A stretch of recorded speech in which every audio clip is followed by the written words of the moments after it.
Welcome to Universitas Terbuka. Universitas Terbuka, or UT, is the 45th State University of Indonesia, launched on September 4, 1984. The head office is located at Pondok Cabe, South Tangerang, and is spread over 16 hectares. As the central university campus, Universitas Terbuka emphasizes the importance of professional concept and advanced technology, while at the same time preserving green spaces and a natural environment. As a pioneer and innovator of distance higher education, Universitas Terbuka has 39 regional offices throughout Indonesia, and one dedicated for students living overseas. The adoption of a flexible learning system allows UT students to learn wherever they are and whenever it suits them. UT provides learning opportunities for all individuals to higher education. Universitas Terbuka provides high-speed broadband and dedicated workstations for its staff in order to serve its students in Indonesia and across the globe.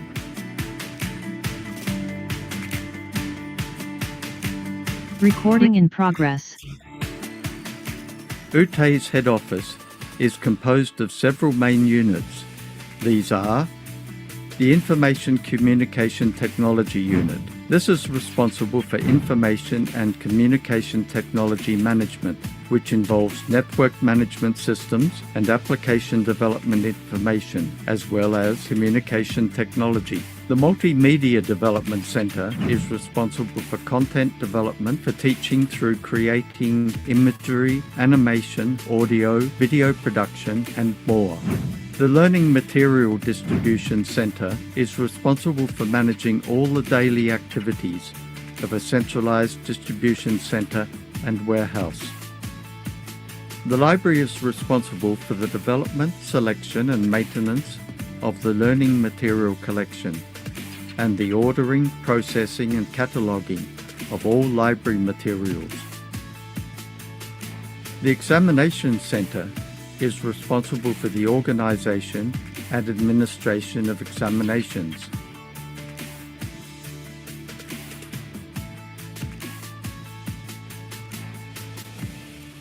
The Rectorate building contains the offices of the Rector and Vice-Rectors. The Bureau of Finance, General Affairs and Partnership is responsible for carrying out financial affairs and the university's planning, administration and management. The Bureau of Student Administration and Planning takes care of academic and administrative services, including a contact center that serves the needs of students. The core teaching and learning functions of the university are conducted through 4 faculties. These faculties offer diploma, bachelor, master, and doctoral programs. These faculties are the Faculty of Economics, the Faculty of Law, Social and Political Sciences, the Faculty of Science and Technology, and the Faculty of Education and Teacher Training. At present, Universitas Terbuka has a student body of just over 350,000 from every corner of Indonesia and more than 50 other countries. Universitas Terbuka, making higher education open to all.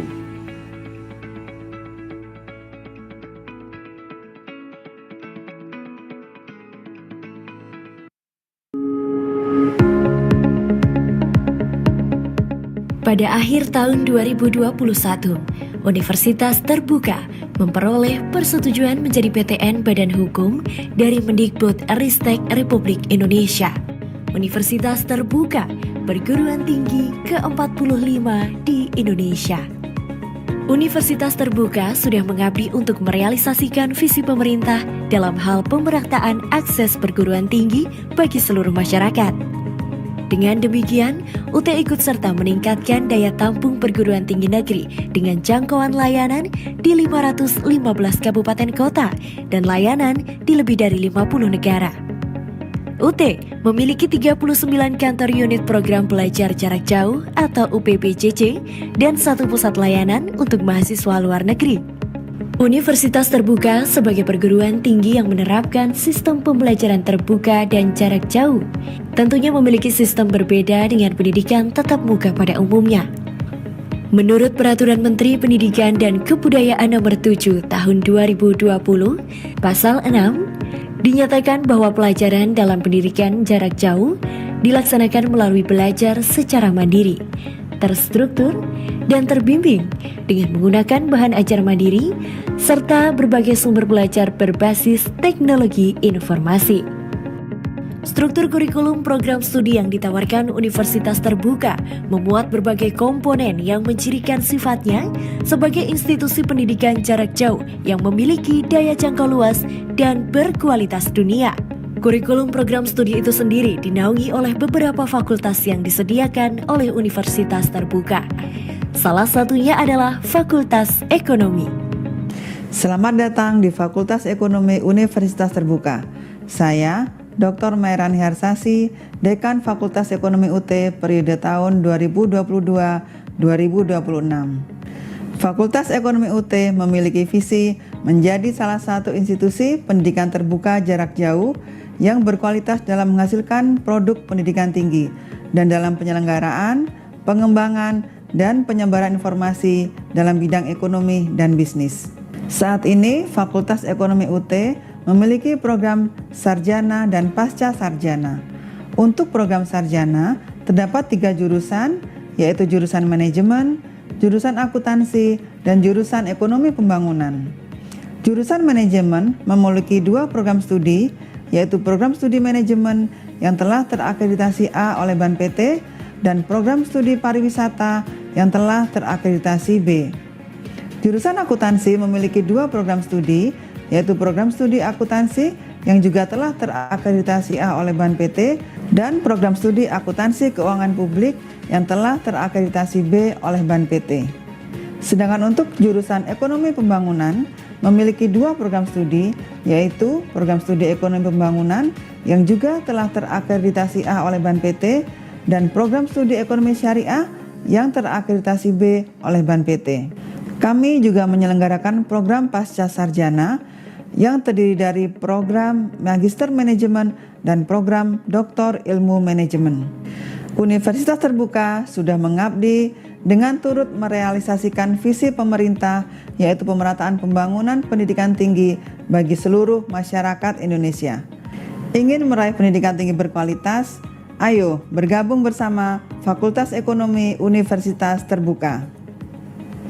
Saat ini Fakultas Ekonomi Universitas Terbuka memiliki jumlah mahasiswa sebanyak 85.050 mahasiswa yang tersebar di seluruh penjuru Indonesia dan luar negeri.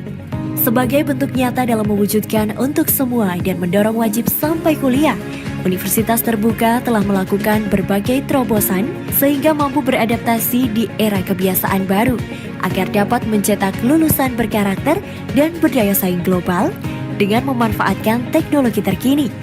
Berbagai fasilitas belajar, baik yang sinkronus maupun yang asinkronus, dikembangkan dengan melibatkan pakar-pakar teknologi pendidikan dan media di tanah air. UT terus berupaya membangun sumber daya manusia yang unggul melalui digital learning ecosystem. Universitas Terbuka, making higher education open to all.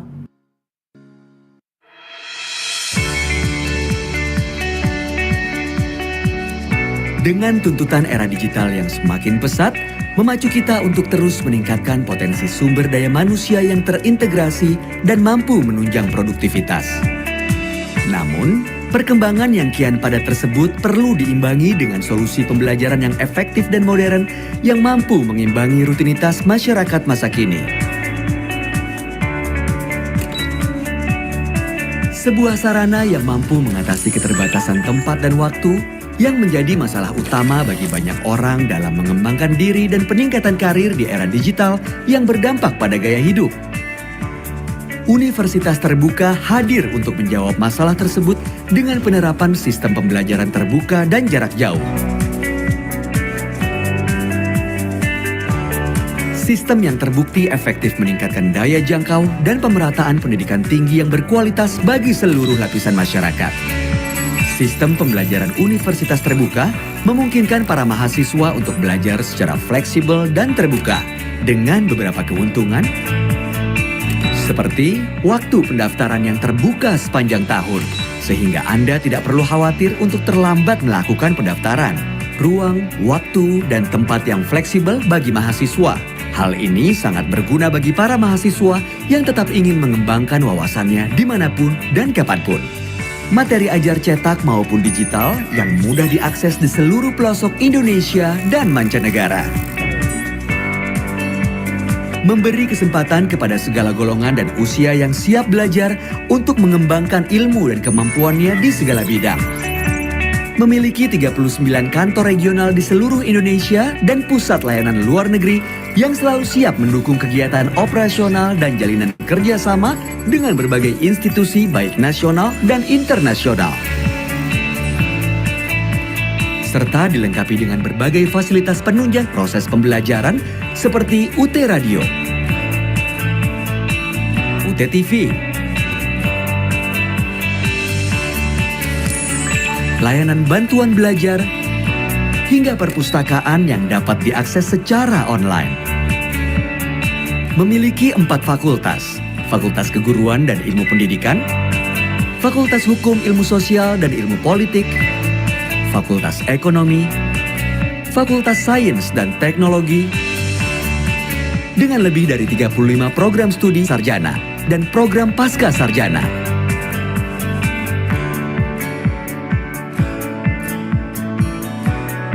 Universitas Terbuka, making higher education open to all.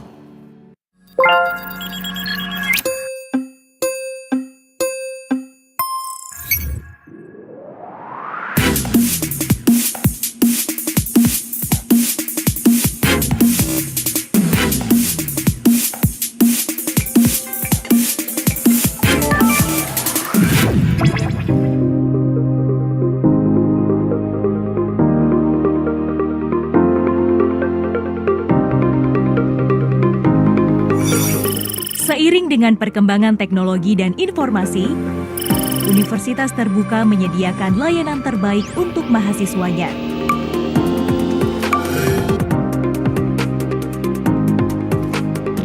UT menghadirkan salah satu aplikasi keunggulan yang bernama MyUT. Aplikasi MyUT ini hadir untuk mempermudah mahasiswa dalam mendapatkan berbagai informasi yang berhubungan dengan perkuliahan. Aplikasi MyUT ini sudah menerapkan teknologi single sign-on atau biasa dikenal dengan SSO. Aplikasi ini merupakan sistem layanan autentikasi guna membantu mahasiswa dalam proses masuk ke suatu situs atau aplikasi. Dengan sistem ini, mahasiswa hanya perlu login dengan akun Office 365 untuk masuk ke beberapa aplikasi sekaligus. Melalui MyUT, mahasiswa sudah dapat melihat dashboard personal, diantaranya adalah data mahasiswa dan perkembangan akademik mahasiswa tersebut. Dalam hal ini, mahasiswa akan melihat status pembayaran dan mata kuliah yang diambil. Selain itu, mahasiswa juga dapat melihat pengumuman dan kalender akademik. Informasi yang mudah didapat melalui WhatsApp dan email mahasiswa. Pembayaran yang mudah karena sudah menerapkan teknologi to-C-to-P.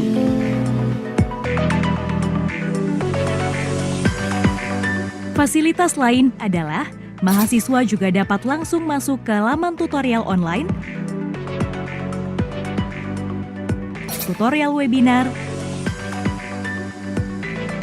dan praktik-praktikum tanpa harus melakukan login ke aplikasi masing-masing. Begitu pula dengan layanan lainnya seperti registrasi, bahan ajar, ujian, kegiatan kemahasiswaan dan yudisium. Mahasiswa cukup pilih layanan yang diinginkan dan otomatis masuk ke aplikasi yang diinginkan. Aplikasi ini juga dilengkapi dengan fitur chatbot untuk memudahkan mahasiswa dalam menunjang proses belajarnya. Fasilitas lain pada MyUT adalah mempermudah mahasiswa untuk mengetahui lokasi ujian dikarenakan dalam MyUT sendiri terdapat fitur KTPU yang akan terhubung dengan maps lokasi ujian sesuai dengan UP-BJJ-nya masing-masing. Dengan hadirnya MyUT dalam dua versi, yaitu versi website dan versi mobile, mempermudah mahasiswa mendapatkan layanan kapan saja dan di mana saja.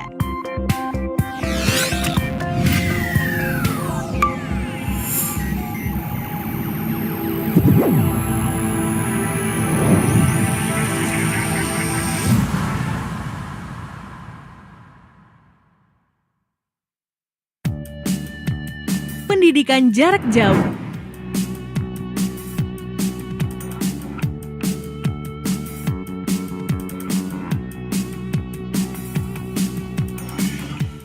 Terdapat di lebih dari 40 provinsi dan di luar negeri.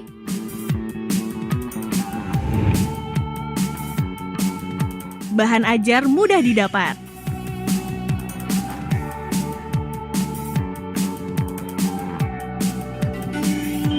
Anda sedang mendengarkan UT Radio, Open Education.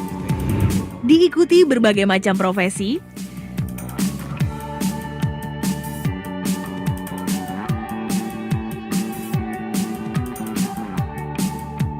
mencetak lulusan berkualitas, universitas terbuka tanpa batas. Pendidikan adalah wahana untuk menggapai mimpi dan mengubah masa depan menjadi lebih baik. Hari gini nggak ada alasan buat nggak kuliah. Kita bisa kuliah tanpa mengorbankan kegiatan yang lainnya. Bahkan waktu dan tempat pun bukan masalah. Siapapun kalian dan dimanapun kalian berada, ciptakan kampus untuk kuliah dan kampus yang akan mendatangi kalian. Ya cuma UT yang bisa begini.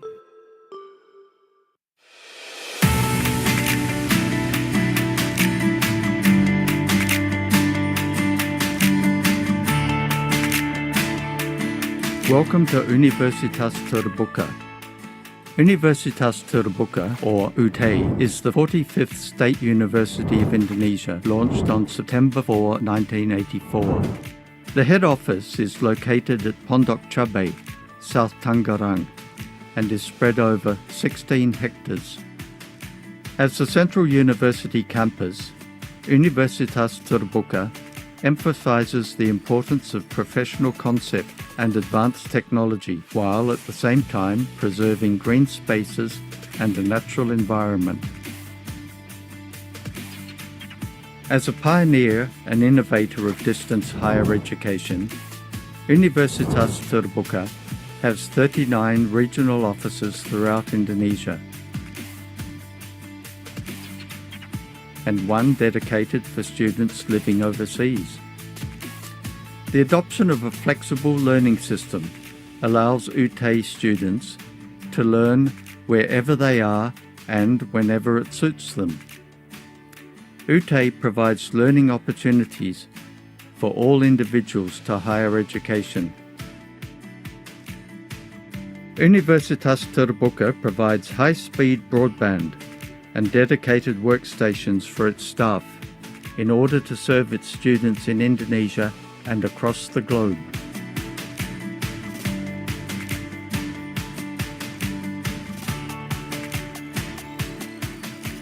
UT's head office is composed of several main units. These are the Information Communication Technology Unit. This is responsible for information and communication technology management, which involves network management systems and application development information, as well as communication technology. The Multimedia Development Center is responsible for content development for teaching through creating imagery, animation, audio, video production, and more. The Learning Material Distribution Center is responsible for managing all the daily activities of a centralized distribution center and warehouse. The library is responsible for the development, selection, and maintenance of the learning material collection, and the ordering, processing, and cataloging of all library materials. The Examination Center is responsible for the organization and administration of examinations.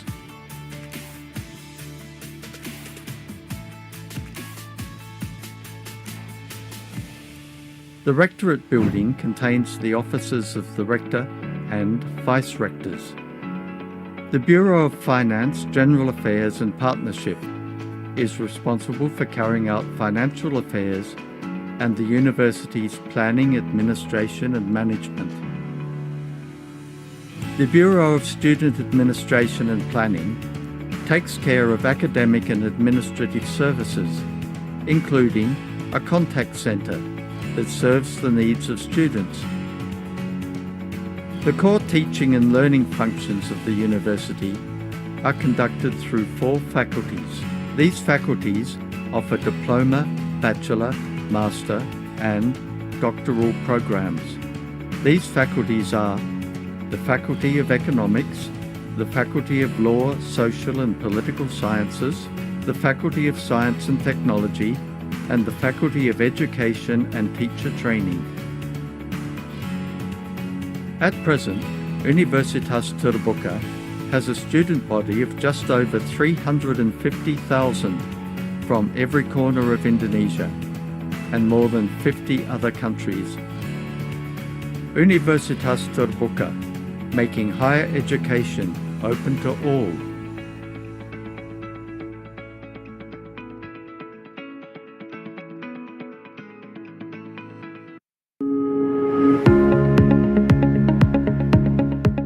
Pada akhir tahun 2021, Universitas Terbuka memperoleh persetujuan menjadi PTN Badan Hukum dari Mendikbud-Ristek Republik Indonesia. Universitas Terbuka, perguruan tinggi ke-45 di Indonesia. Universitas Terbuka sudah mengabdi untuk merealisasikan visi pemerintah dalam hal pemerataan akses perguruan tinggi bagi seluruh masyarakat. Dengan demikian, UT ikut serta meningkatkan daya tampung perguruan tinggi negeri dengan jangkauan layanan di 515 kabupaten kota dan layanan di lebih dari 50 negara. UT memiliki 39 kantor unit program pelajar jarak jauh atau UPPJJ dan 1 pusat layanan untuk mahasiswa luar negeri. Universitas Terbuka sebagai perguruan tinggi yang menerapkan sistem pembelajaran terbuka dan jarak jauh tentunya memiliki sistem berbeda dengan pendidikan tatap muka pada umumnya. Menurut Peraturan Menteri Pendidikan dan Kebudayaan Nomor 7 Tahun 2020, Pasal 6, dinyatakan bahwa pelajaran dalam pendidikan jarak jauh dilaksanakan melalui belajar secara mandiri, terstruktur, dan terbimbing dengan menggunakan bahan ajar mandiri serta berbagai sumber belajar berbasis teknologi informasi. Struktur kurikulum program studi yang ditawarkan Universitas Terbuka memuat berbagai komponen yang mencirikan sifatnya sebagai institusi pendidikan jarak jauh yang memiliki daya jangkau luas dan berkualitas dunia. Kurikulum program studi itu sendiri dinaungi oleh beberapa fakultas yang disediakan oleh Universitas Terbuka. Salah satunya adalah Fakultas Ekonomi. Selamat datang di Fakultas Ekonomi Universitas Terbuka. Saya, Dr. Mairani Harsasi, Dekan Fakultas Ekonomi UT periode tahun 2022-2026. Fakultas Ekonomi UT memiliki visi menjadi salah satu institusi pendidikan terbuka jarak jauh yang berkualitas dalam menghasilkan produk pendidikan tinggi dan dalam penyelenggaraan, pengembangan, dan penyebaran informasi dalam bidang ekonomi dan bisnis. Saat ini, Fakultas Ekonomi UT memiliki program sarjana dan pasca sarjana. Untuk program sarjana, terdapat 3 jurusan, yaitu jurusan manajemen, jurusan akuntansi, dan jurusan ekonomi pembangunan. Jurusan manajemen memiliki 2 program studi, yaitu program studi manajemen yang telah terakreditasi A oleh BAN PT dan program studi pariwisata yang telah terakreditasi B. Jurusan akuntansi memiliki 2 program studi, yaitu program studi akuntansi yang juga telah terakreditasi A oleh BAN PT dan program studi akuntansi keuangan publik yang telah terakreditasi B oleh BAN PT. Sedangkan untuk jurusan ekonomi pembangunan memiliki 2 program studi, yaitu program studi ekonomi pembangunan yang juga telah terakreditasi A oleh BAN PT dan program studi ekonomi syariah yang terakreditasi B oleh BAN PT. Kami juga menyelenggarakan program pasca sarjana yang terdiri dari program Magister Manajemen dan program Doktor Ilmu Manajemen. Universitas Terbuka sudah mengabdi dengan turut merealisasikan visi pemerintah, yaitu pemerataan pembangunan pendidikan tinggi bagi seluruh masyarakat Indonesia. Ingin meraih pendidikan tinggi berkualitas? Ayo bergabung bersama Fakultas Ekonomi Universitas Terbuka. Saat ini Fakultas Ekonomi Universitas Terbuka memiliki jumlah mahasiswa sebanyak 85.050 mahasiswa yang tersebar di seluruh penjuru Indonesia dan luar negeri. Sebagai bentuk nyata dalam mewujudkan untuk semua dan mendorong wajib sampai kuliah, Universitas Terbuka telah melakukan berbagai terobosan sehingga mampu beradaptasi di era kebiasaan baru agar dapat mencetak lulusan berkarakter dan berdaya saing global dengan memanfaatkan teknologi terkini. Berbagai fasilitas belajar, baik yang sinkronus maupun yang asinkronus, dikembangkan dengan melibatkan pakar-pakar teknologi pendidikan dan media di tanah air. UT terus berupaya membangun sumber daya manusia yang unggul melalui digital learning ecosystem. Universitas Terbuka, making higher education open to all.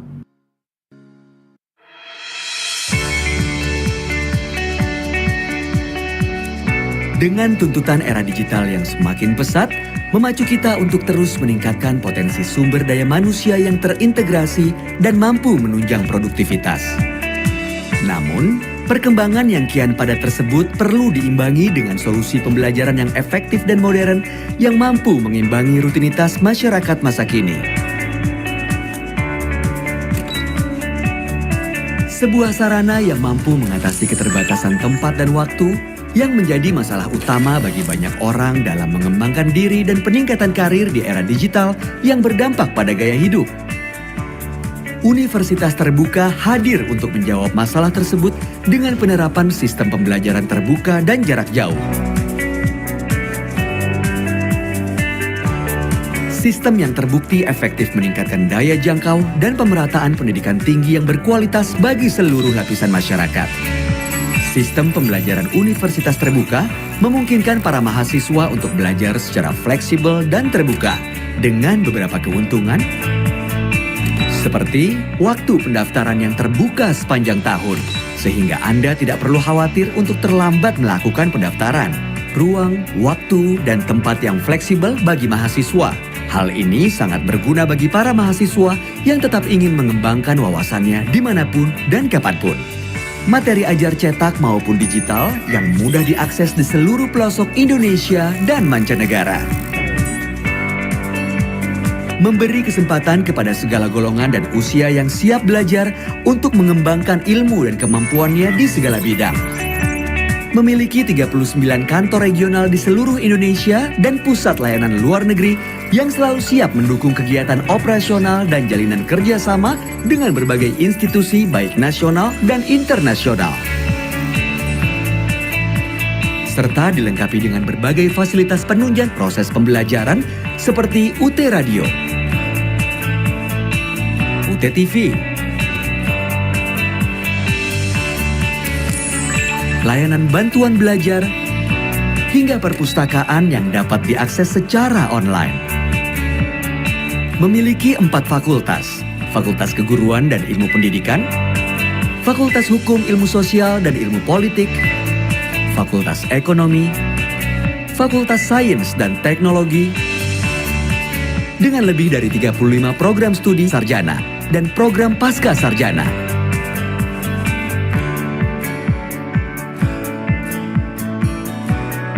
Universitas Terbuka, making higher education open to all.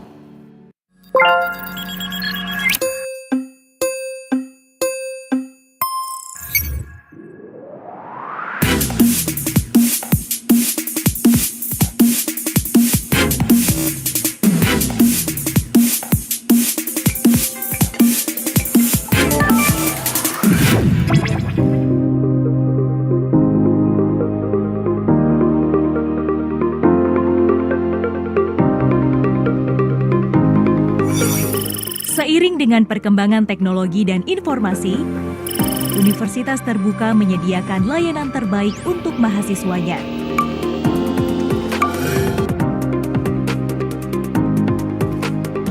UT menghadirkan salah satu aplikasi keunggulan yang bernama MyUT. Aplikasi MyUT ini hadir untuk mempermudah mahasiswa dalam mendapatkan berbagai informasi yang berhubungan dengan perkuliahan.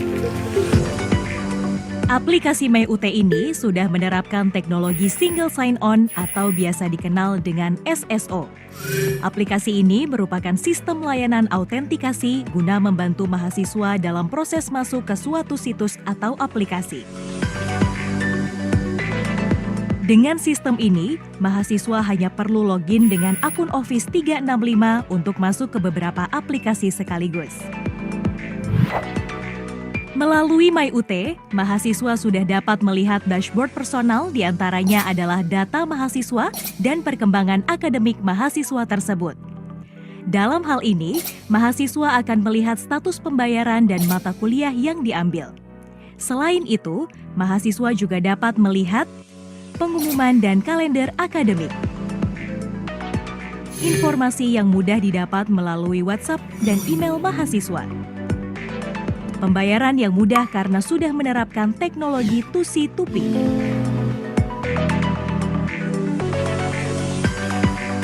Fasilitas lain adalah mahasiswa juga dapat langsung masuk ke laman tutorial online, tutorial webinar, dan praktik-praktikum tanpa harus melakukan login ke aplikasi masing-masing. Begitu pula dengan layanan lainnya seperti registrasi, bahan ajar, ujian, kegiatan kemahasiswaan, dan yudisium. Mahasiswa cukup pilih layanan yang diinginkan dan otomatis masuk ke aplikasi yang diinginkan. Aplikasi ini juga dilengkapi dengan fitur chatbot untuk memudahkan mahasiswa dalam menunjang proses belajarnya. Fasilitas lain pada MyUT adalah mempermudah mahasiswa untuk mengetahui lokasi ujian, dikarenakan dalam MyUT sendiri terdapat fitur KTPU yang akan terhubung dengan maps lokasi ujian sesuai dengan UP-BJJ-nya masing-masing. Dengan hadirnya MyUT dalam dua versi, yaitu versi website dan versi mobile, mempermudah mahasiswa mendapatkan layanan kapan saja dan di mana saja.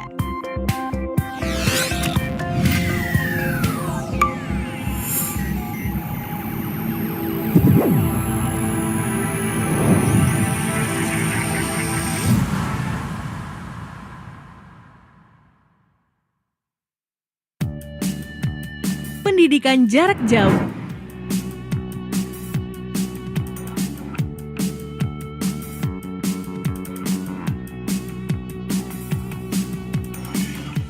Terdapat di lebih dari 40 provinsi dan di luar negeri.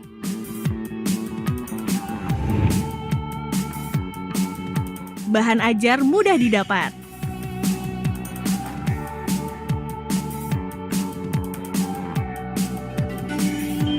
Anda sedang mendengarkan UT Radio, Open Education. Diikuti berbagai macam profesi,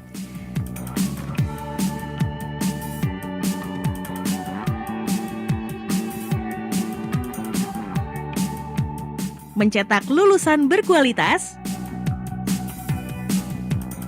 universitas terbuka tanpa batas. Pendidikan adalah wahana untuk menggapai mimpi dan mengubah masa depan menjadi lebih baik. Hari gini nggak ada alasan buat nggak kuliah. Kita bisa kuliah tanpa mengorbankan kegiatan yang lainnya. Bahkan waktu dan tempat pun bukan masalah. Siapapun kalian dan dimanapun kalian berada, ciptakan kampus untuk kuliah dan kampus yang akan mendatangi kalian. Ya cuma UT yang bisa begini.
Terbuka, Miss Eka Irajuang Daur Rohma SEIMAK, and also our honorable speaker, Professor Dr. Rozainun Haji Abdul Aziz PMK, PA, FCMA, CGMA, FCPA, ISACA, ICDM, MACD, the President of ASEAN Accounting Education Workgroup, and Professor at UNITAR Malaysia.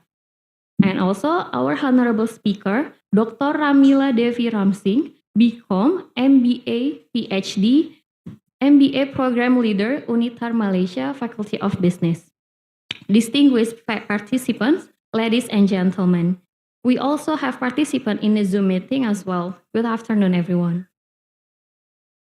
And I want to say, welcome to Visiting Professor with the theme Scholarly Sojourn, Traversing the Academics Landscape, a journey to support SGDs and research methodology for business, a practical approach, here in Gedung Serbaguna Universitas Terbuka and also Zoom meeting.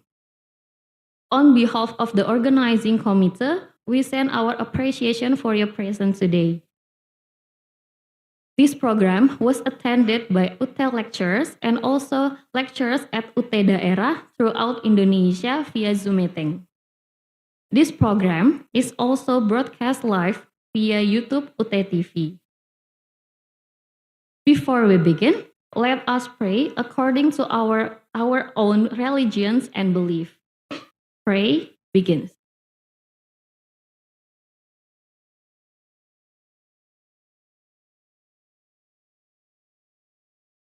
Pray finish. The Visiting Professor program today was held with the support from the Faculty of Economics Universitas Terbuka. The next agenda, I will read the agenda. Today's agenda consists of 5 activities. The first one, welcoming speech by the Vice Dean of Academics, the Faculty of Economics and Business Universitas Terbuka, with the Vice Dean of Collaboration and the Vice Dean of Academics, Faculty of Economics Universitas Terbuka, Mrs. Dr. Kunia Endahriana, SEMCom. And the second one, signing implementation agreement and memorandum of agreement between ASEAN Accounting Education Workgroup and Universitas Terbuka. And the third one, main event that will lead with the moderator. The fourth, question and answer session. And the last one is closing. That's on today's event agenda. Distinguished participants, ladies and gentlemen, as a sign of respect to our beloved country, please stand up for singing the national anthem of Republic of Indonesia, Indonesia Raya, followed by hymn of Universitas Terbuka. Ladies and gentlemen, please stand up.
Please be seated.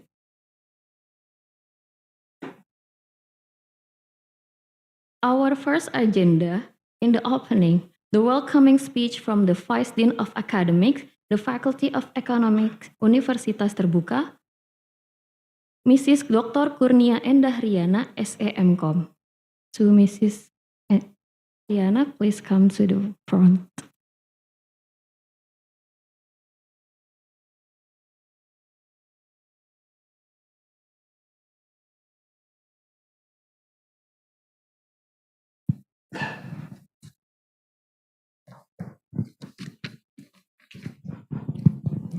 Bismillahirrahmanirrahim. Assalamualaikum warahmatullahi wabarakatuh. Good afternoon, ladies and gentlemen. Welcome to our honorable speaker, Professor Dr.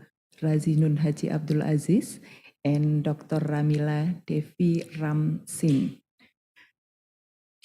The Honorable Vice Dean of General Affairs and Finance, Ibu Yeni Widyastuti, Head of Study Program, fellow lecturers, students, and guests. First of all, I will always grateful to Allah Subhanahu wa Ta'ala who blessed us to attend this visiting seminar today. I'm very happy that we could work together to build more academic atmosphere here by joining the visiting professor. Today, Professor Rozainun and Dr. Ramila are here to share the issue about the emerging research topic during the visiting professor event with the theme Scholarly Sojourn, Traversing the Academic Landscape, a journey to support sustainable development goals in ASEAN. Their presence here is not only honor, but also invaluable opportunity for us to collaborate and to explore the critical role of academia in accomplishing the global community long-term goals. This event is part of our contribution to pursuing sustainable development goals to create more sustainable, equitable, and prosperous world where no one is left behind and the planet is protected for future generation. The goal provides roadmap for global development efforts, guiding policies, action, and investment toward better future for all. As we all know that university play an essential role in achieving sustainable development goals. We must strengthen our commitment by using teaching, research, and community services as the core means to achieving the global agenda. We are not only leader in knowledge creation and dissemination, but also pivotal institution in creating agent of change who actively contribute to achieve sustainability and social justice. Regardless of our discipline, we can all contribute to creative change for better world. So future generation can inherit a better planet. Thank you to Professor Rozainun and Dr. Ramila for the opportunity to share your expertise and experience with us. And thank you for the academic fellow and student who participated today. Let's discuss and exchange idea, a spirit of collaboration, innovation, and dedication to contribute to achievement of SDG agenda. To all of my colleagues, I hope you enjoy the seminar, and I believe this will become a fascinating session for discussion and exchanging idea to support SDGs in the educational field. This event part of the implementation of collaboration with ASEAN Accounting Education Workgroup and Faculty of Economic and Business Universitas Terbuka. Last year was the first collaboration when FEB-UT joined the Asian Future Sustainable Leader competition. On behalf of Faculty of Economic and Business, Universitas Terbuka, I express my gratitude for the collaboration with Asian Accounting Education Workgroup. I hope the collaboration flourishes in the future. Thank you. Wassalamualaikum warahmatullahi wabarakatuh. Thank you, Mrs. Dr. Kurnia Endahriana for the speech. For the next agenda is signing implementation agreement and memorandum of agreement between ASEAN Accounting Education Workgroup and the Faculty of Economics and Business Universitas Terbuka. Please come to the front from ASEAN Accounting Education Workgroup, Professor Dr. Rozainun Haji Abdul Aziz, PMK, CA, FCMA, CGMA, FCPA, ICACA, ICDM, MICD, and from Universitas Terbuka, Mrs. Dr. Kurnia Endahriana, SAMCOM, and also with Mrs. Yeni Widyastuti, SAMSE, and also from ASEAN Accounting Workgroup, Dr. Ramila Devi Ramsing, BCom, MBA, Ph.D.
Okay.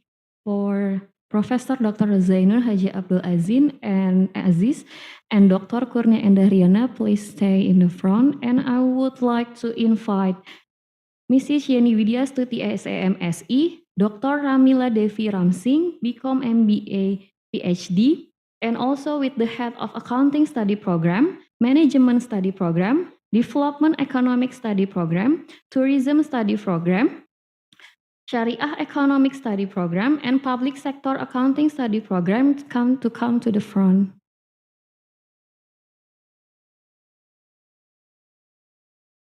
And also, Mr. Sain Pintor, please come to the front.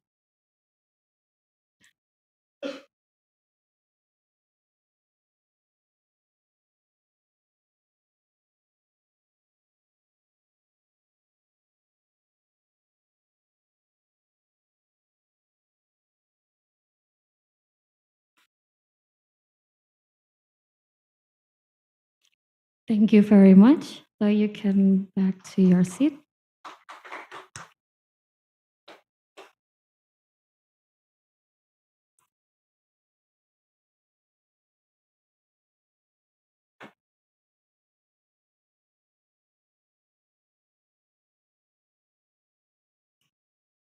Thank you. So we move on to the next agenda is the main event with the moderator. So I would like to invite Professor Dr. Rozainun Haji Abdul Aziz, PMK, CA, FCMA, CGMA, FCPA, ICACA, ICDM, MICD, the President of ASEAN Accounting Education Workgroup, and also the Professor at UNITAR Malaysia. And also, I would like to invite Dr. Ramila Devi Ramsing, BCom, MBA, Ph.D., the MBA Program Leader, UNITAR Malaysia, Faculty of Business. And also, I would like to call the moderator for today's event, Mrs. Dr. Ira Geraldina, SA, AK, MSAK, CA, to come to the front.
Before we start, I will read the CV for our moderator first.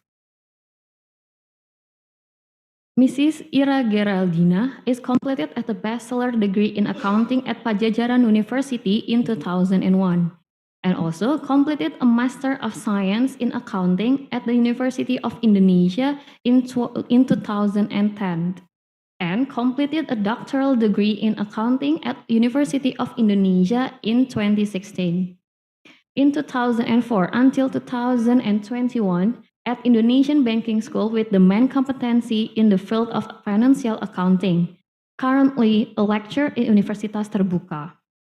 Actively writing paper related to earnings management, corporate governance, and risk management, especially in the BUMN context. Mrs. Ira also active in many communities and already published her own book. One of them is Aspek Kelayakan Pembiayaan Ekonomi Kreatif Subsektor Film Dokumenter.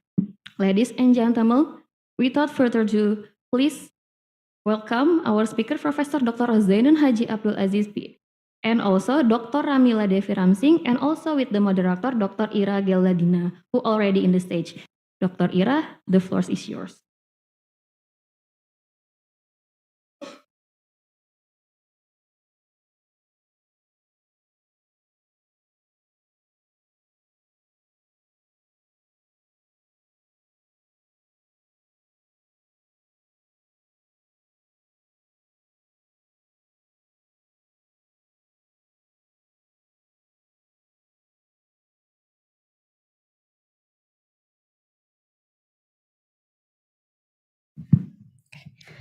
Thank you, Ms. Novita. Good afternoon, ladies and gentlemen, distinguished guests and participants. A very welcome to International Visiting Professor. I am Ira Geraldina, and it's my great pleasure to be your moderator for this exciting event. Today, we gather here with a shared passion for a journey to support SDGs, of course. We already talked about later with our esteemed speakers today. Our agenda is packed with expert presentation and opportunities for networking and collaboration from our two ladies here. Firstly, Professor Dr. Rozainun Haji Abdul Aziz, and secondly, Dr. Ramila Devi Ramsing. We are so pleased to meet you here today. Ladies and gentlemen, we are set to be divided into two sessions that promise to be equally enlightening. Our first session is going to be delivered by Prof. Rozainun. Prof. Zainun will share her insight regarding scholarly sojourn, traversing the academic landscape, a journey to support SDGs for around 30 minutes. It's okay, Prof. Okay. After that, we'll continue our second session with a focus on research methodology for business, a practical approach for the next 30 minutes.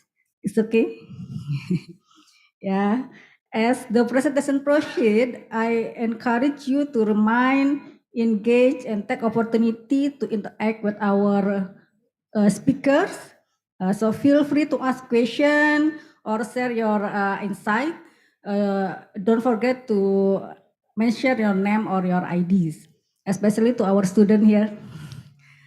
We are so happy to see you. Now, without further delay, let's get started with the first session.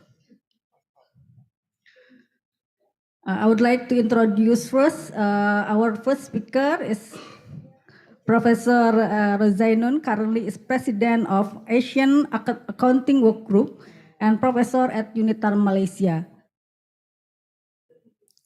Professor, the time is yours. Ready?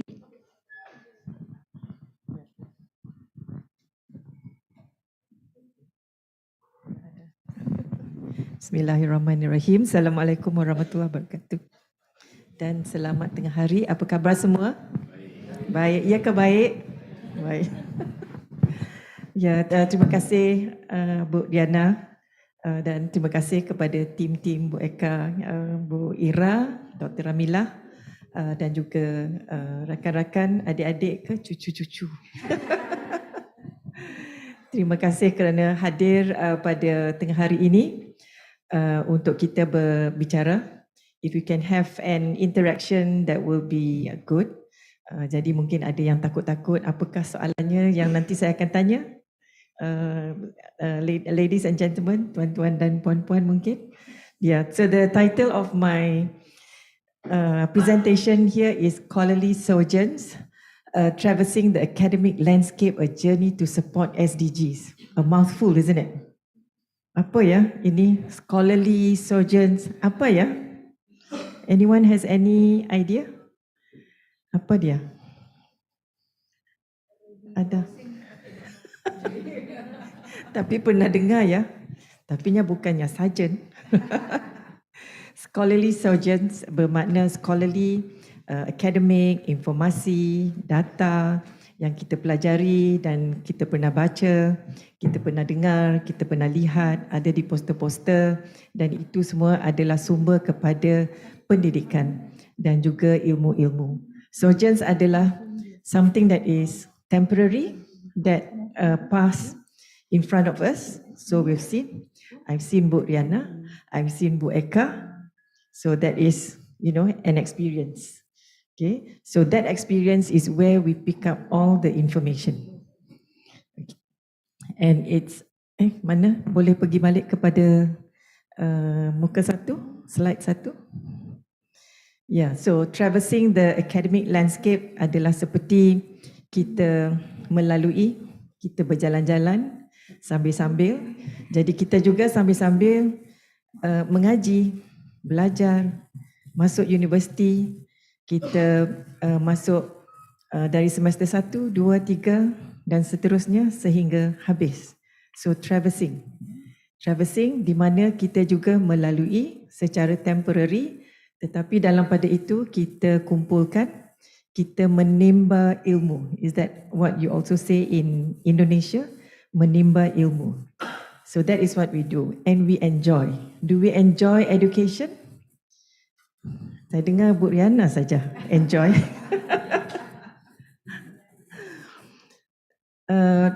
When I was a student, I felt I was forced to study. I was forced to go to school. And I didn't like school. And at the age of 8 years old, this is just within these 4 walls. Don't share with your family members or your friends. I used to run away from school at the age of 8 years old. Tidak mau bangun pagi, mandi, pakai baju, pergi ke sekolah, tidak mau. Jadi saya pun lari daripada sekolah. Balik rumah, ibu saya tanya, kenapa? Lapar. So, we give all kinds of excuses. But all those are lessons. All those are traversing. Sama ada baik atau tidak, itu adalah pengalaman dan itu juga adalah lesson. Okay, so that is basically traversing. And when we say academic landscape, because we are in a university. We are already up and out from the school days. So we are now onto a higher level of the academic level towards a better qualification, degree, bachelor's, even maybe diploma before that, degree, master's, Ph.D, insyaAllah. Berapa ramai di sini mengikuti program degree? Bachelor? Maybe bachelor? Tak ada? Ini? Tidak mengaku? Ada sesalan, ada kesal. And I'm sure in Zoom also, because I cannot see the Zoom members, I'm sure in Zoom there will also be students, diploma, degree, and so on. So that academic landscape, the process of getting the qualification, that is basically one part of the landscape. Landscape ni adalah suasana, keadaan dan apakah peringkat-peringkat level pengetahuan. That would be the landscape. Whatever that we come across and we learn, we sit for exams, we pass, and then we apply the knowledge accordingly. So this is basically a focus. The title focuses on the journey to SDGs. So apakah itu SDGs? Sedang banyak kali. Kan, SDGs. Jadi apakah sekiranya boleh sesiapa menjawab apakah itu SDGs? Ternyata sekali sangat penting ya. Penting banget. But what is it, SDGs? Anyone? SDGs? Ibu di belakang? Tadi saya janji enggak mau tanya soalan tapi saya tukar fikiran. Boleh ya? Bisa ya? SDGs is basically Sustainable Development Goals. So it's not really, well, it is a term, but usually when I teach my students, I would tell them that whatever terms you come across, it should, or the meaning should come from the term itself. Kami faham apakah sustainable, iaitu maintain, sentiasa boleh diteruskan, apa-apa aktiviti itu adalah sustainable dan boleh maintain, baik, enhancement juga. And development is pembangunan, enhancement, pergerakan secara positif. Goals adalah objektif, tujuan yang kita perlu capai. Jadi SDG would be Sustainable Development Goals. And the whole intention is to provide a better standard of living to each and every one of us on earth. That is my personal interpretation. Next, saya ada berapa minit ya?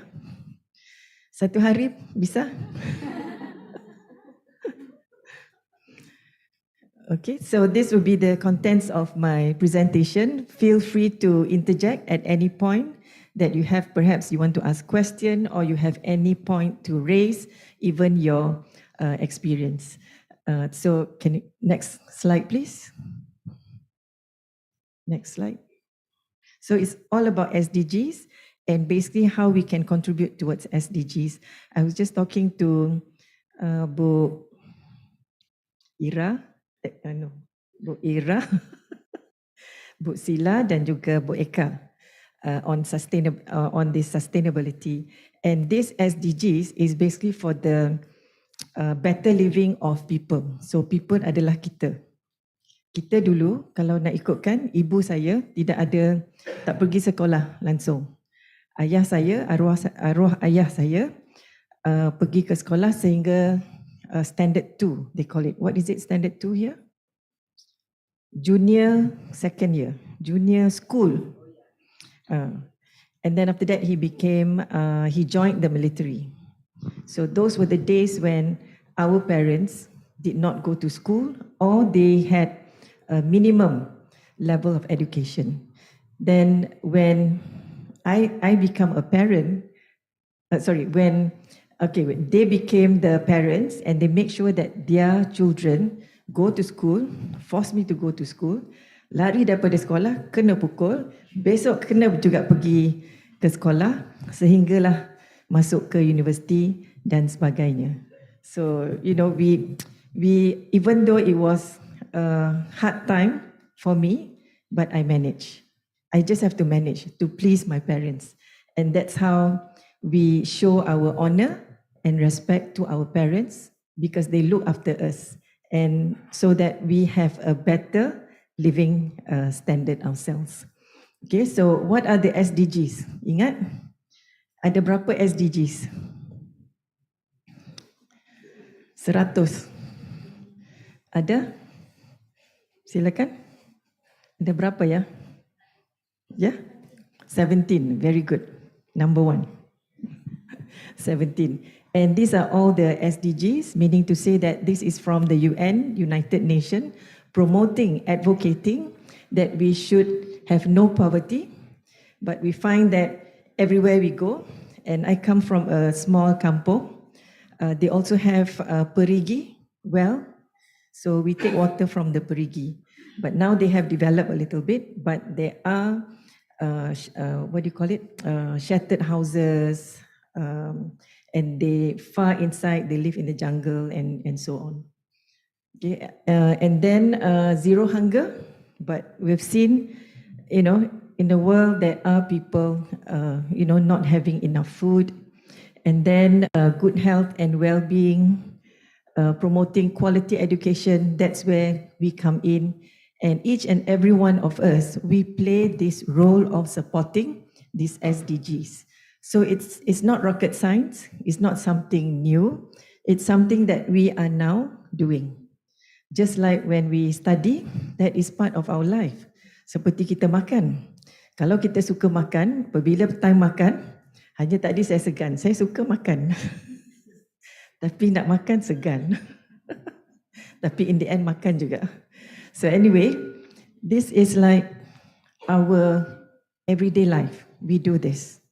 Okay, and we promote no poverty. And if we look at ourselves, and it is because of our prior, what do you call it? Because of our ancestors, because of our grandparents, our parents, we ourselves individually no poverty.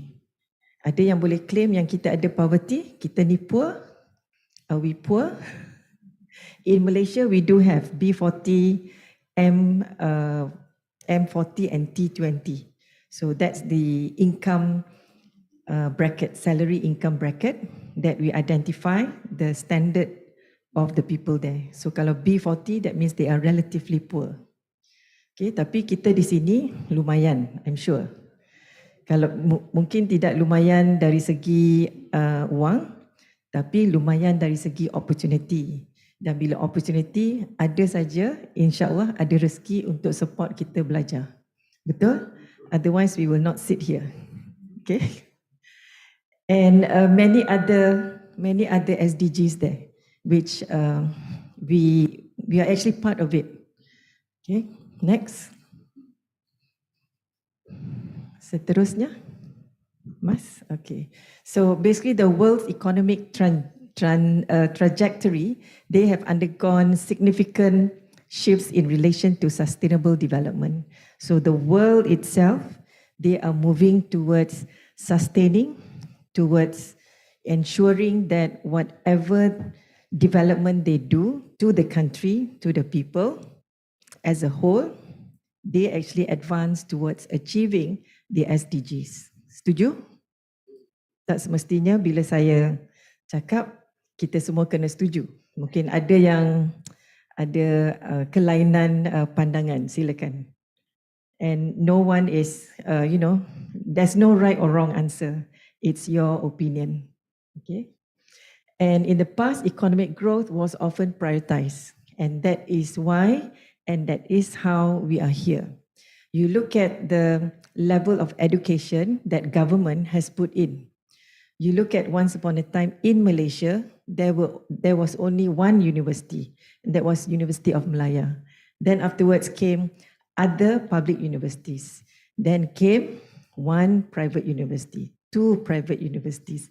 In Malaysia, there are more than 200 private universities, so they have overtaken the number of public universities, and they're very competitive. And I understand that in Indonesia, you have, 2,000 universities? More than 2,000, and that is to accommodate the number of population, the number of people here, and you have 300 over million. We are just hardly 10% of that number, and hence the ratio of the number of universities being mushroomed, dijadikan, ditubuhkan, diadakan universiti-universiti ini for the generation to come, so that they are also educated, and they will not be like once upon a time we were all uneducated, no qualification, no the better work that we can do, and so that we have a better standard of living basically. Jadi dengan adanya kelayakan, kita boleh bekerja. Bila kita bekerja, kita boleh dapat gaji. Dan bila kita dapat promotion, kita naik dan naik lagi di dalam, naik pangkat dalam syarikat, dalam pejabat, then we are better off. And if you compare with maybe your friends, if I can reminisce my friends, quite a number of them, they do not further studies. So ada yang sampai form 5, they get married, or they do odd jobs because they don't have the opportunity. In my case, we had ITM, Institute Technology Mara, di mana diberi peluang untuk Bumi Putra untuk belajar. So they have already touched 1 million graduate last year. So udah 1 juta graduan. So for us, that's ramai. Dan mereka lah yang akan menyumbang kepada pembangunan ekonomi. Just like what we are doing right now. So once upon a time, Bu Enya pun dulu student. Takut-takut student kan. Takut datang pun duduk pakai uniform, inilah. Tapi sekarang udah berani, udah naik pangkat, udah diberi tanggungjawab.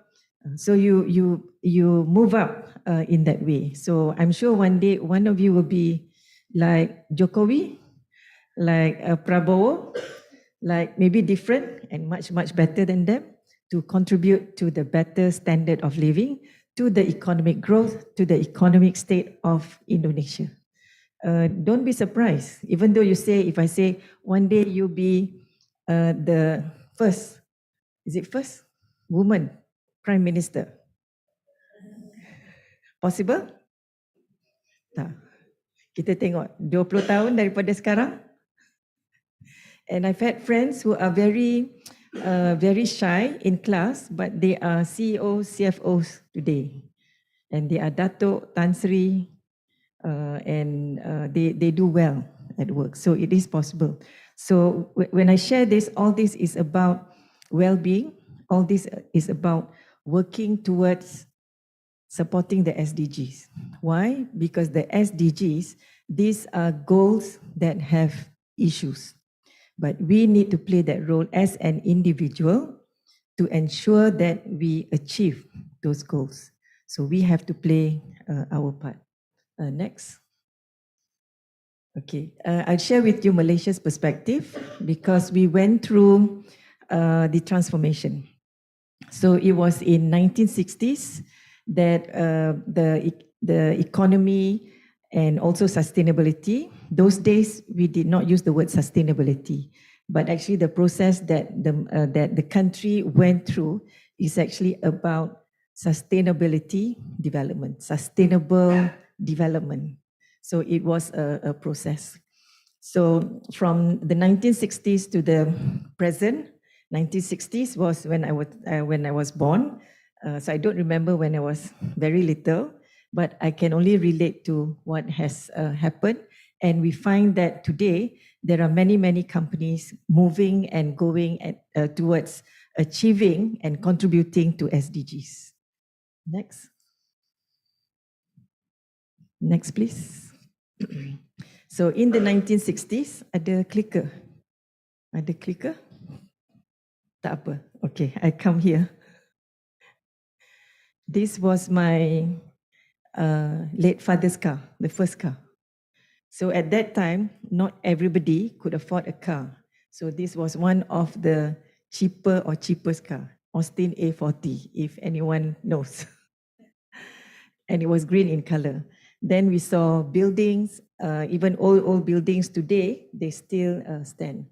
But currently, Malaysia they have their own car, and they are developing with China investment. They develop even more, and that is the collaboration and the investment by Willy from China, and they produced that car. And of course, there are other series. And today there are skyscrapers, one of the tallest or one of the third tallest building in Malaysia. So when you go to Malaysia, it's not like what you see many years ago.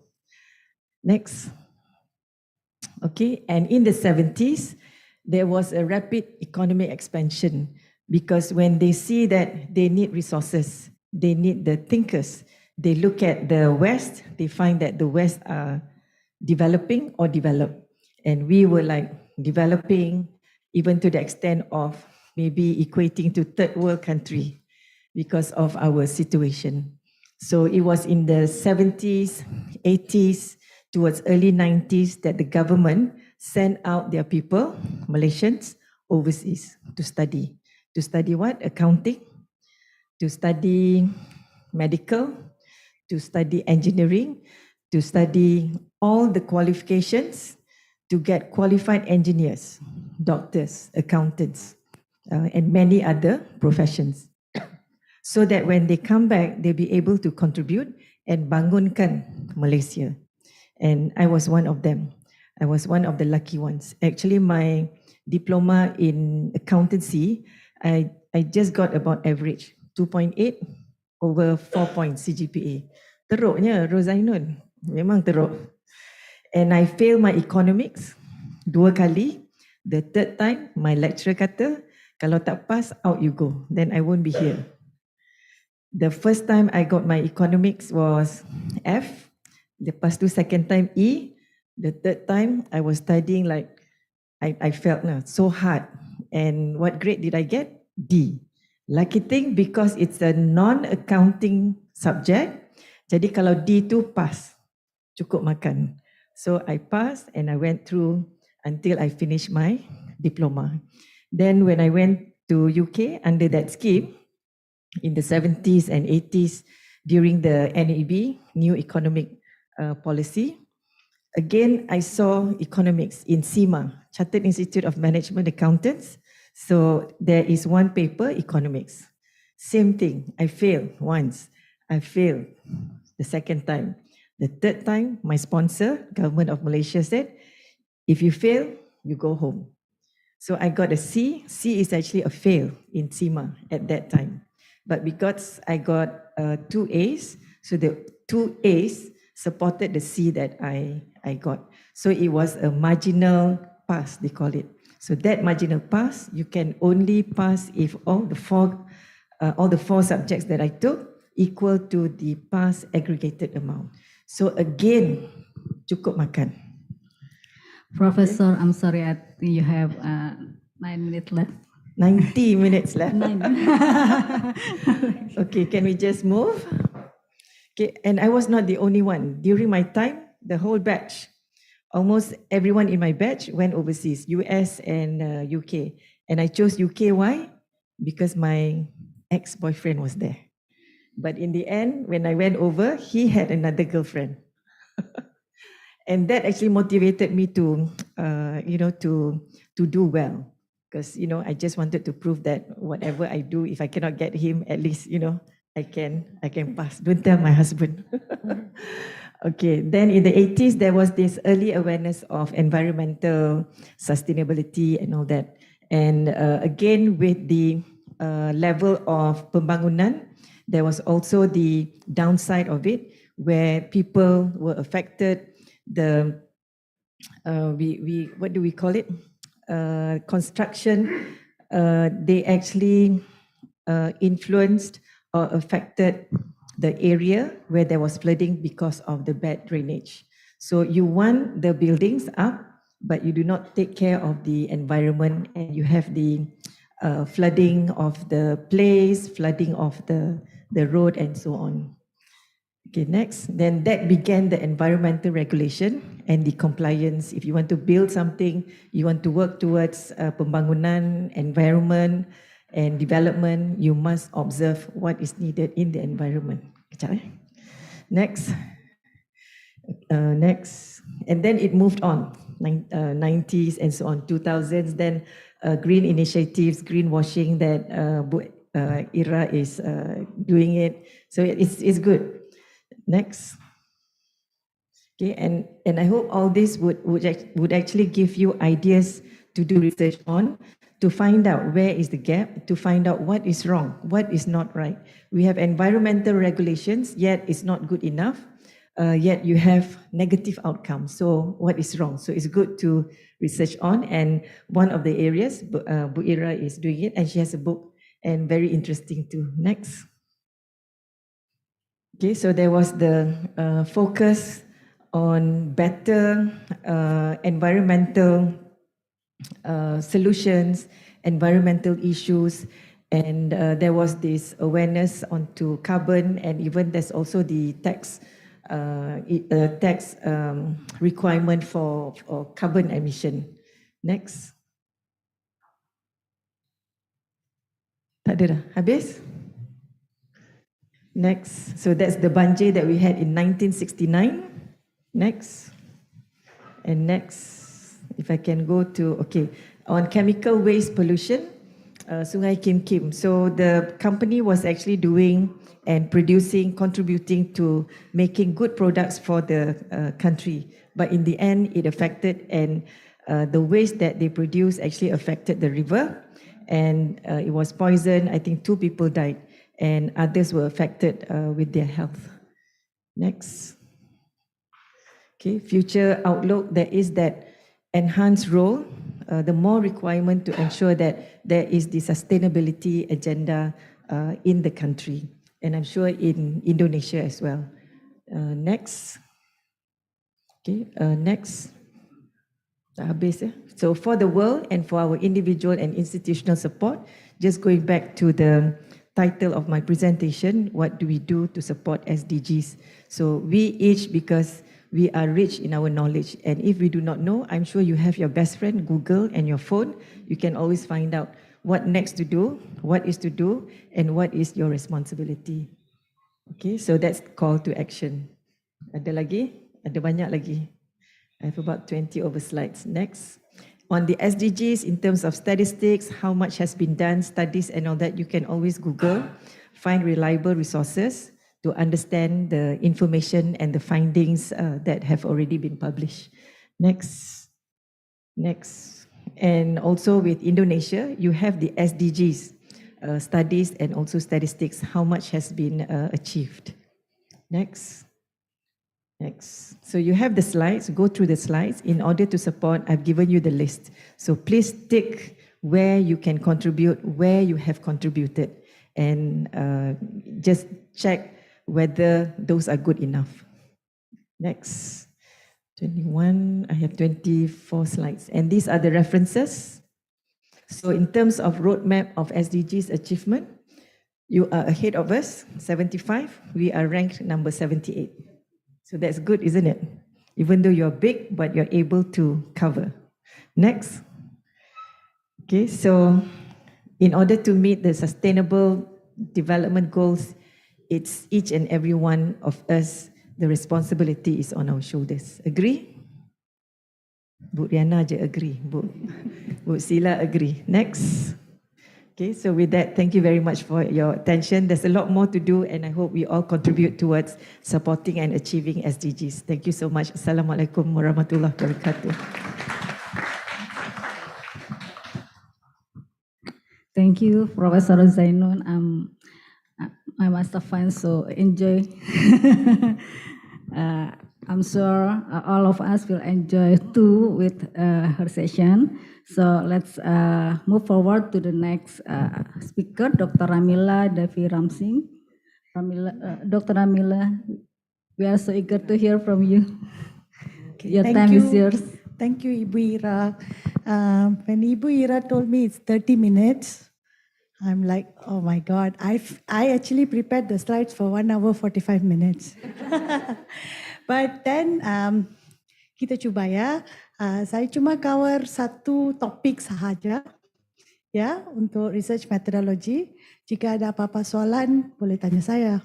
Ya, I try to speak in both language. Yeah, as what Prof. Rozainun mentioned, yeah, failure is road to success. Yeah, everybody have failed. I have failed. Yeah, I'm from law. I actually jumped to accounting.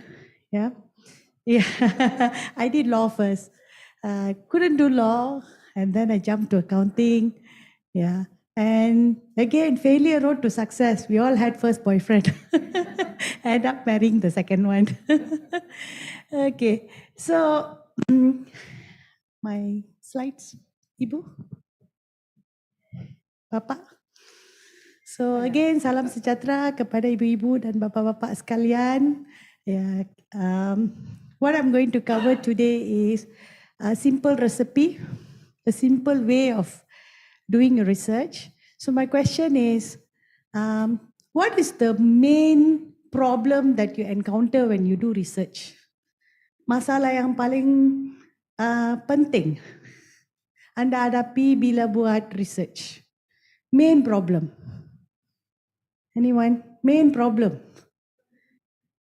Topic, yes. So that is the what I'm going to cover today. How do you come up with your topic? Yeah? Just how do you come up with your title? Okay. So if, next slide please. So first question, why do we embark on research? Why do we do research in the first place? Anyone? Kenapa kita buat research? Kepentingan. Ya? Wajib. Sebab kena buat publication, right? As a lecturer, you have to do publication. Okay? So most of the time, don't know what is research, go to ChatGPT. Tanya soalan. Student pun guna ChatGPT untuk buat assignment. Jadi bila kita check, semua assignment sama. Dari mana datang answernya? ChatGPT. Yeah. So kita guna ChatGPT. Tanya. Okay, to create knowledge.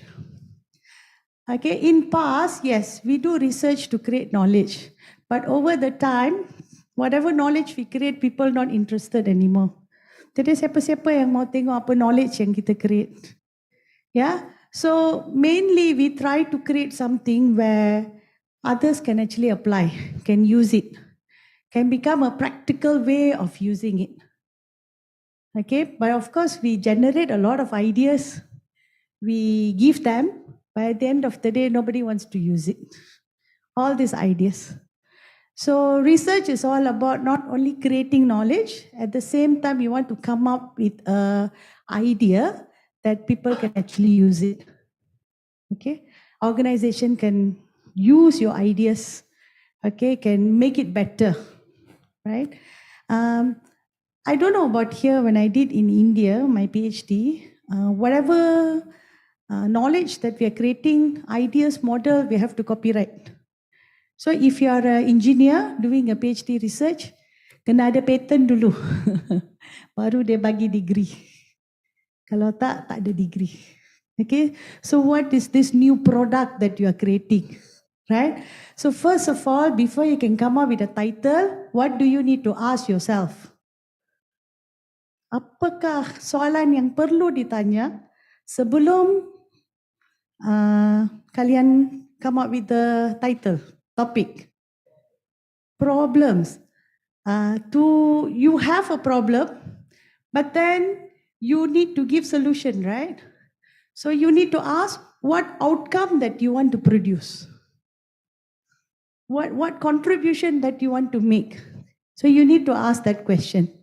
So that will make you to narrow down your title. What kind of contribution I want to give back to the society, to the community, to the organization, to the government? What do I want to give back?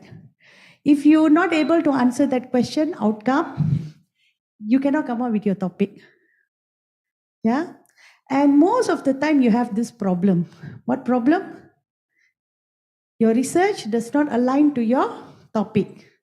Research yang kalian buat tu semua tidak align back to the topic. Topik lain, research content lain. Macam mana? Semua yang baca topik, baca research, content, apa dia cakap ini? Berlainan. Jadi apa perlu kita buat? What do we need to do? Before you write your title, before you come up with your title, you identify your area of your outcome. What you want to achieve, what you want to tell people at the end of the day. After that, you do literature review first. Okay? Bila disuruhnya buat literature review, tiada masa. Tidak suka baca. You have to read a lot, right? So most of the time you feel like, oh, you're overburdening. I don't like to read.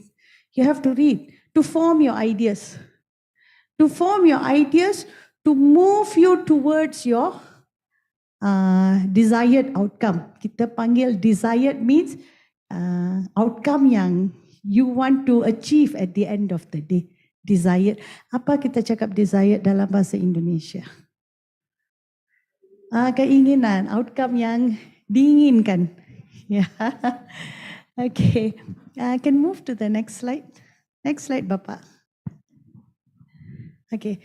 So I give you one example. Yeah. So sometimes people study on cultural diversity. A lot of studies on cultural diversity. If you're from the management area, okay, a lot of people study on cultural diversity. What is the reason? Apakah sebab? Okay, behind people studying cultural diversity. Sustainability. Yeah, sustainability is one. Beside that, and tadi Prof. Rozainun actually mentioned about SGD also relate to sustainability, right? A part of it. But why do people actually study about cultural diversity? Any idea? Contohnya macam kita dari Malaysia datang ke sini jadi speaker and try to share our experience. What are we doing here? Kenalan satu. Prof, selain daripada itu. Soalan memang susah. Have to think. Clue. Huh? Yeah, that is one word that you can actually link it to cultural diversity. People study cultural diversity due to globalization. Yeah, correct? Kita perlu tahu cultural background about other societies, other people. The reason is because we are doing business with them. We are doing business with them, so we need to understand them. So if I ask you, what does this means? Okay in Indonesia, okay in Malaysia, tapi jangan buat ini di Maltese. Maltese dia cakap homosexual. Ada di Europe, and I cannot remember which country, dia perkataan yang tidak baik. Kiranya you nak marah orang. So that is why we study the cultural diversity.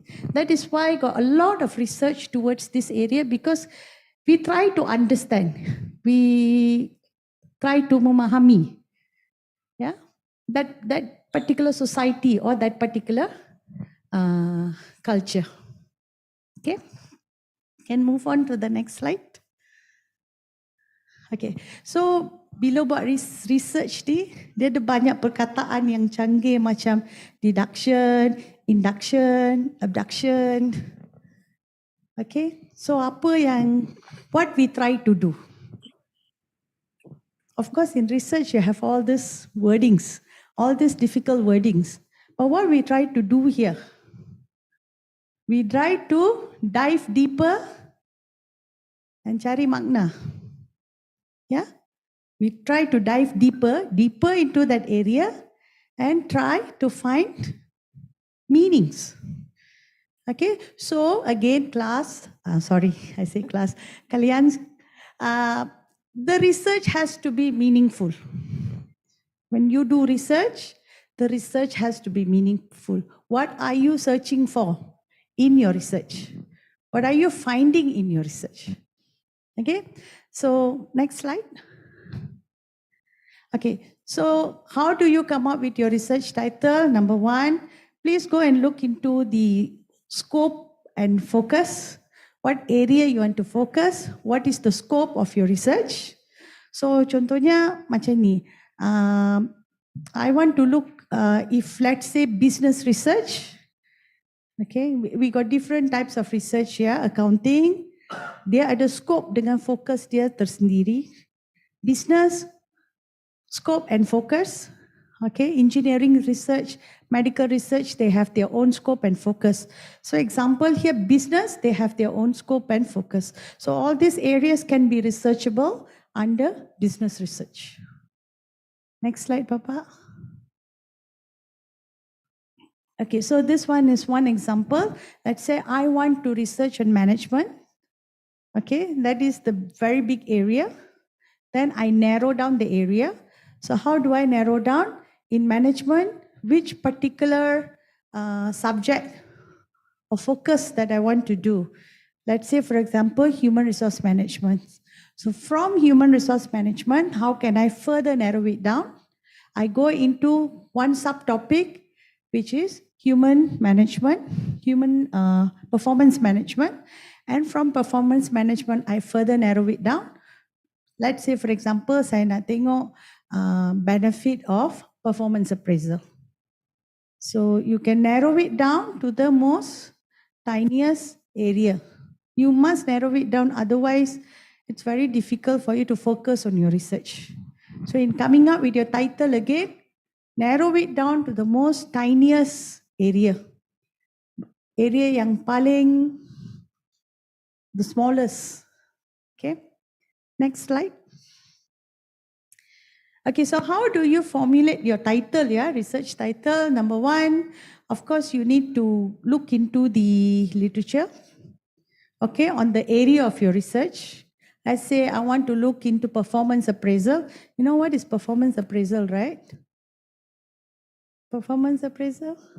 Okay, all of you working, at the end of the day, your performance will be appraised by your boss, right? You other KPI to achieve, and then you need to fulfill the KPI. There will be a form that your boss need to fill out for you. Correct? Okay, this is what we call performance appraisal. Performance appraisal. Okay? So do literature first. Tengok apa, what type of research available in this area. Literature. So how do you do literature? How do you do literature? No idea. How do you look for, search for literature?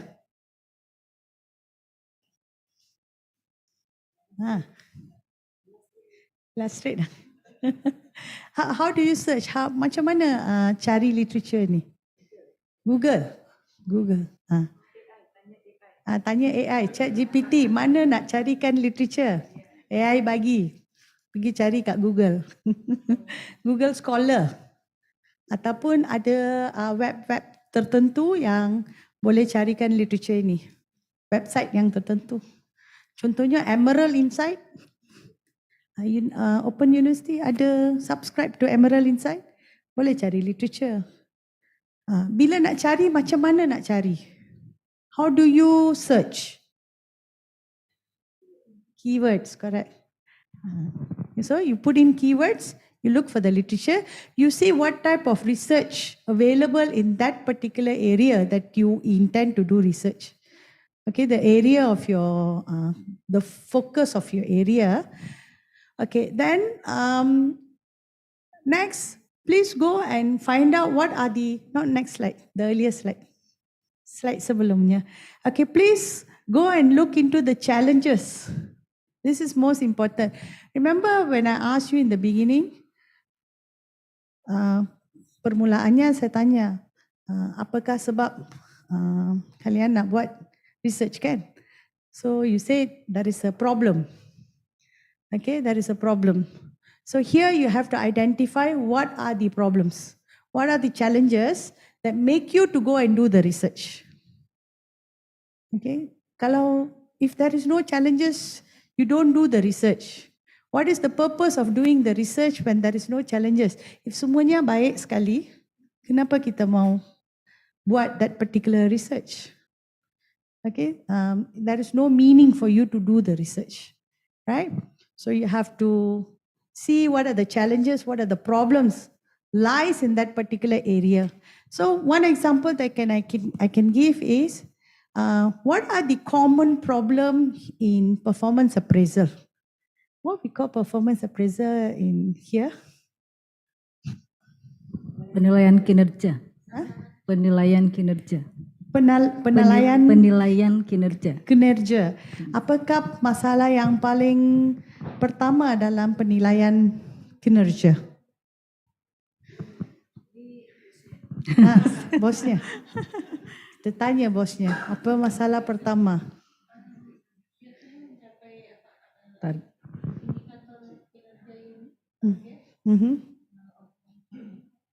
So you are saying your employees does not reach. Okay, that is in boss's perspective. But in employees' perspective, in your perspective, bila anda dinilai, okay, what you feel about that kinerja pekerja when your boss is evaluating you?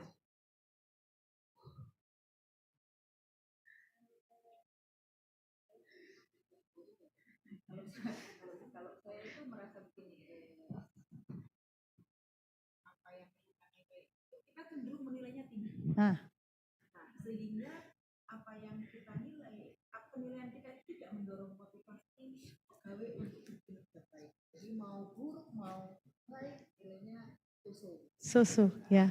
Everybody is evaluated in an average because the company say if you are more than average, you need to show evidence. Okay. So everybody, even you perform well, you get. So the main problem, which is highlighted in literature, is that people are not evaluated fairly. That is the main problem. That's why a lot of research directed towards that, showing the organization, hey, this is the right way of doing it. But no organization want to follow. You already got nice model. Sudah ada model yang cantik. Okay, memberitahu kepada organisasi, follow this model. Okay, your employees feel motivated, but no organization want to follow. But a lot of research are ongoing on this area. So you have to identify the problems. What are the problems actually encountered? So that will actually give a basis for you to come up with your research framework. Okay, what are the problems?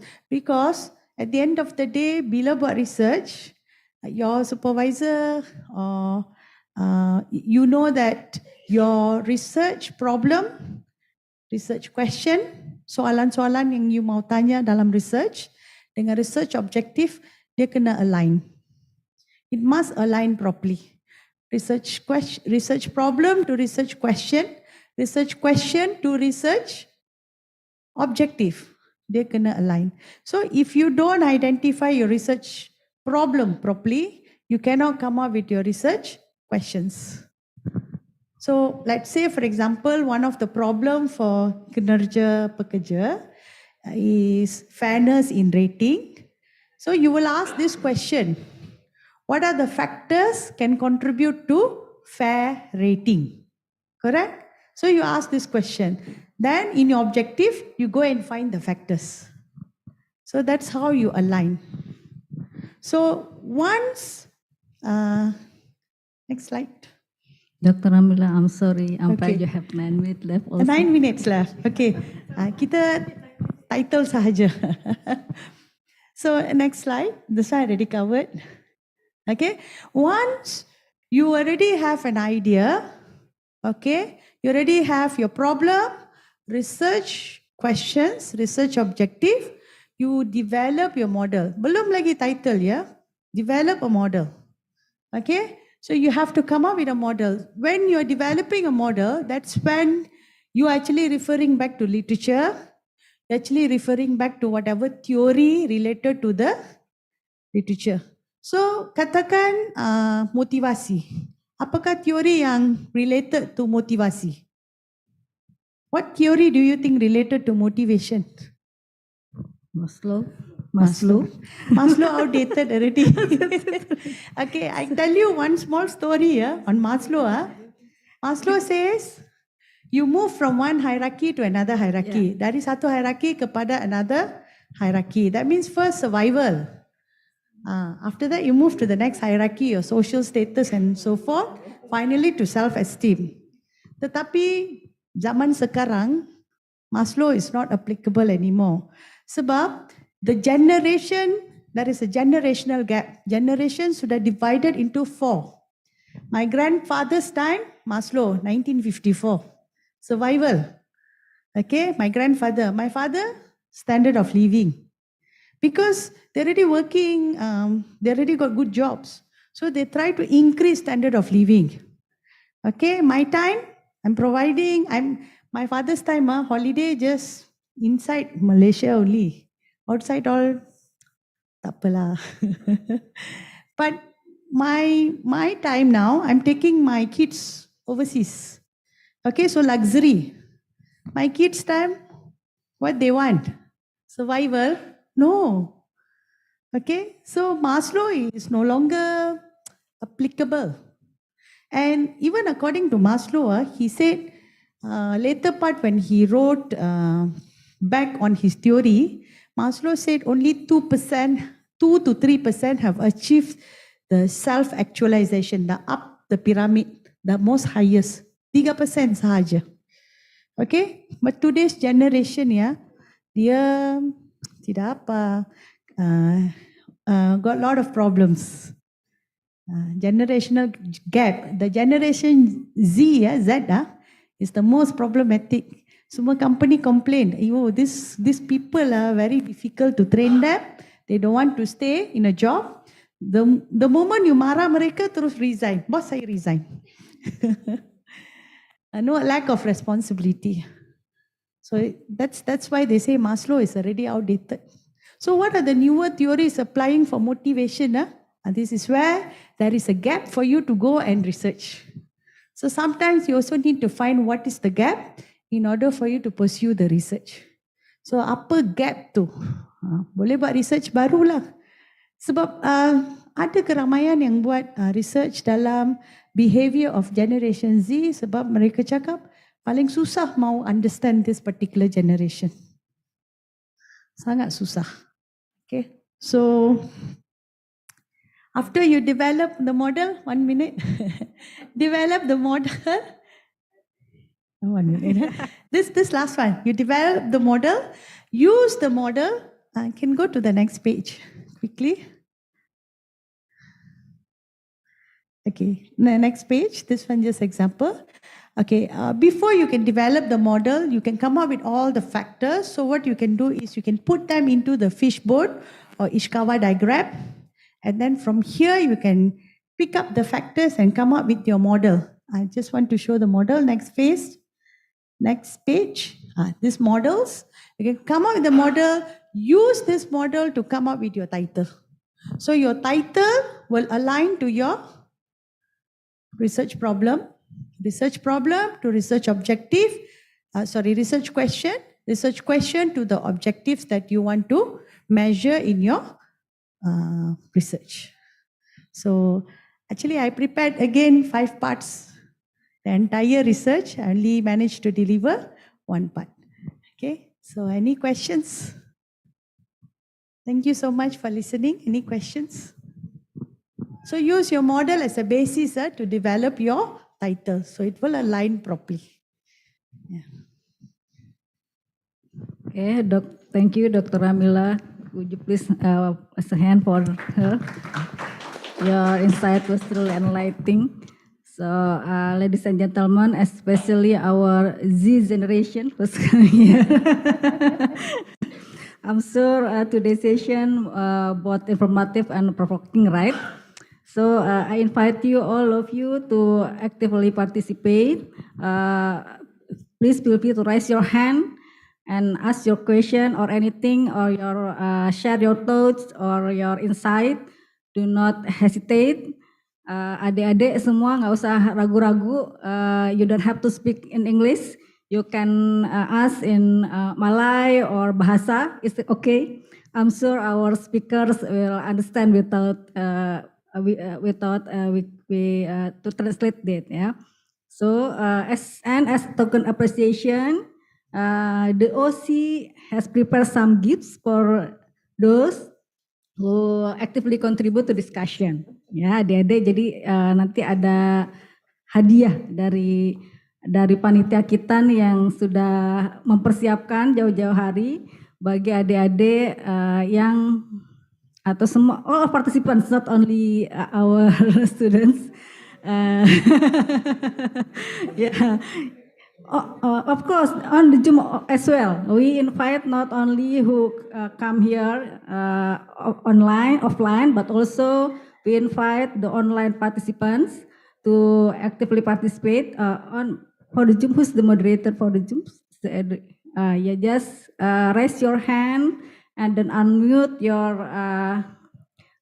speaker and just use your microphone and ask directly to our speaker. Okay, thank you. Yeah.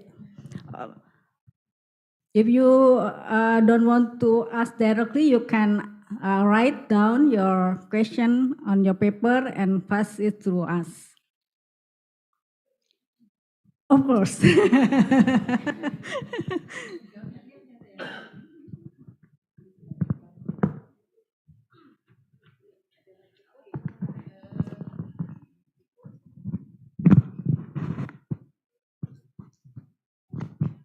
Saya bertanya ke Prof. Rozainun. Prof. Prof tadi explain that as educator we have to contribute for SDGs. In terms of curriculum, Prof, do we design our curriculum in your in Malaysian experience? Design the curriculum by considering SDGs target, and how you put the topic of SDGs in the curriculum. Okay, thank you, Bu. Kayaknya kena berdiri ya. Okay, in Malaysia, I was like quite involved in curriculum development and also review. It's tough because it's not one person's decision. Much as I would like to put SDGs, sustainability, greenwashing, even all these new buzzwords, but we have to sit in a committee. It's not just at the university level or the faculty level. It has to be at the national level. So we have to present, there'll be a review session, and you have to wait for the review session. It's not just because we know new words and we just came back from conference and there is this promotion and also motivation to improve your curriculum immediately. In Malaysia and in my experience, it cannot be immediate or automatic. So we have to wait. And while waiting for the review, because sometimes it takes 5 years, but what we do is we have to innovate. So when we innovate, we can do case studies. So we have integrated case study as one of the final papers, final courses, one of the final courses at the undergraduate degree in accounting. So what we do is in the integrated case study, that is where if we have a case on financial reporting, that is where we can put sustainability reporting in there and we discuss. And on activities on sustainability, on SDGs, we put, if it's about no poverty, then when we do cases, when we want to look at audit, we want to look at controls, for example, we bring in these cases for the students to apply the theory onto these areas. But we bring out that one perspective is the SDG. One perspective is, let's look at one of the goals in the SDGs. So that's how we do it. We cannot change now or tomorrow or even next year, but we can innovate and include in our curriculum. That's how we do. And we ask them to do assignment. We ask them to even do, community service. And we ask them to come back and present. So whatever activities they do, that becomes part of their projects and therefore assignments and their continuous assessment. That's how we build latest areas, latest interests, current issues. That's how we bring that into our curriculum for students' enhancement, so that it becomes like a sort of a habit, or it becomes like part of them to have and to develop their interests into supporting SDGs. And we do it in class formally. We bring them out for trips. We also bring industry to come and talk to them about SDG sustainability. We also go out to the audit firms. We go out to the industry, to companies, to have a look at what they do in terms of promoting sustainability. So that's how we do. We have to innovate.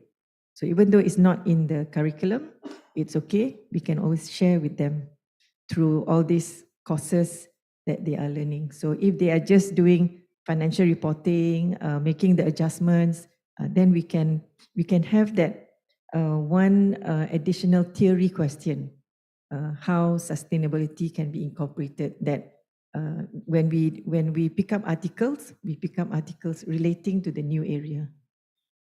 Okay, thank you. Thank you. Next. Okay, please. Don't forget to mention your name. Yes, from Waktu.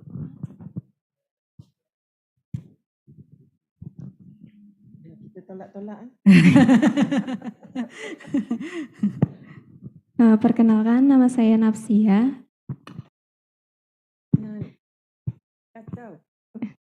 Saya punya satu pertanyaan untuk Ibu Dr. Ramila Devi.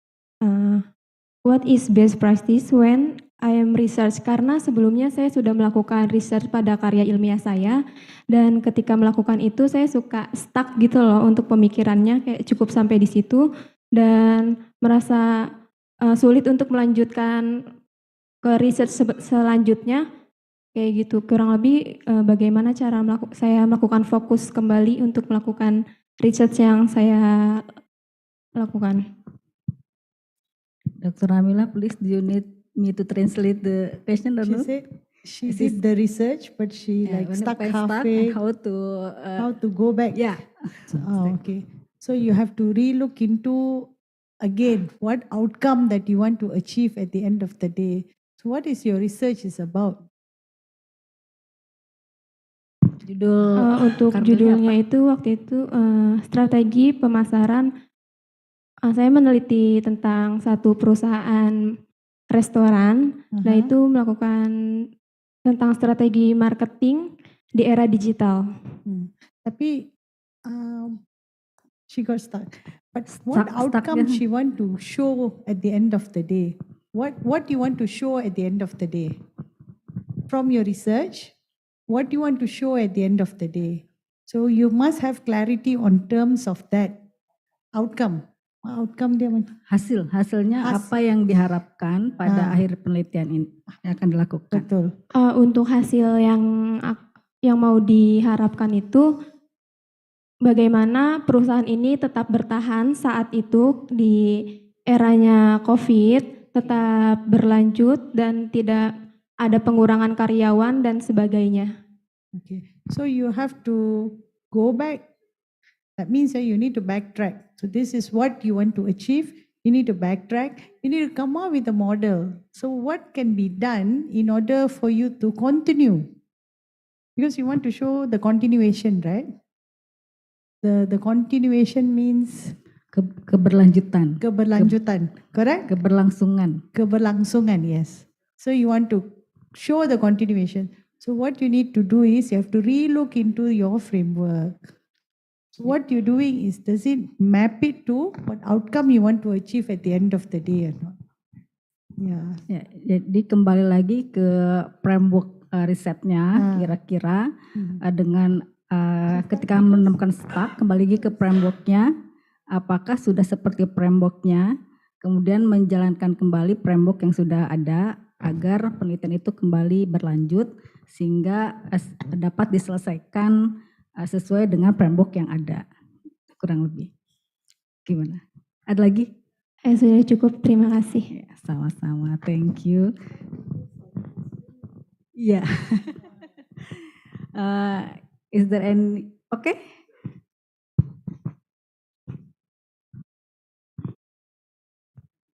Please, Pak Martino. Thank you, Professor. This is very a great presentation, I thought. So, so you are both is very incredible. My first questions, since the SDGs sometimes is not auspice the success of the implementation of SDGs, what remains the most problematic when we are trying to apply the SDGs? This is my first question. Is it directly to answer? To me? Okay. Thank you, thank you, Professor. So you said credible? You mentioned just now the presentation was credible? Yeah, definitely, absolutely. Incredible. Incredible. Yes, incredible. Okay. Incredible, I said. The part about controls, that is difficult. In fact, we were just talking just now in the room next door about SDGs. The framework, the diagram that we see, the goals, they are very clear. But when it comes to implementing, there are movements. There are activities moving towards achieving the SDGs. But when it comes to reaching out and whether our contribution, our donation of food actually reaches out to the potential recipients, that is quite questionable. My nephew works under UN. He is in Africa. So he receives all these bantuan, all these foodstuffs donated and collected by United Nations. So his job is to actually manage and distribute. But if he does not perform his job, then the people there will not get those foodstuff and whatever support that the UN is giving. So the person in charge is very important. We get people asking for donation and we receive, but what do we do with it? The trust is always there, but can you trust? As long as we do not find out that or we do not suspect anything is wrong, then it'll just go away. But who knows what happens under the table? What happens, behind the door? So control is one factor that needs to be paid attention to, because that will determine the success of actually ensuring the achievement of the goals. It's not easy, but each of us, that's why my last slide just now, each of us, we have to play our role. If someone else is not doing it, it should be our job to tell the person. But if the person is somebody higher and authority, do we dare to tell them? And if we do, we might end up in the lockup. So, we just have to be careful. We have to be mindful. Our responsibility is to actually contribute and to support. And in so doing, it's going to be a process.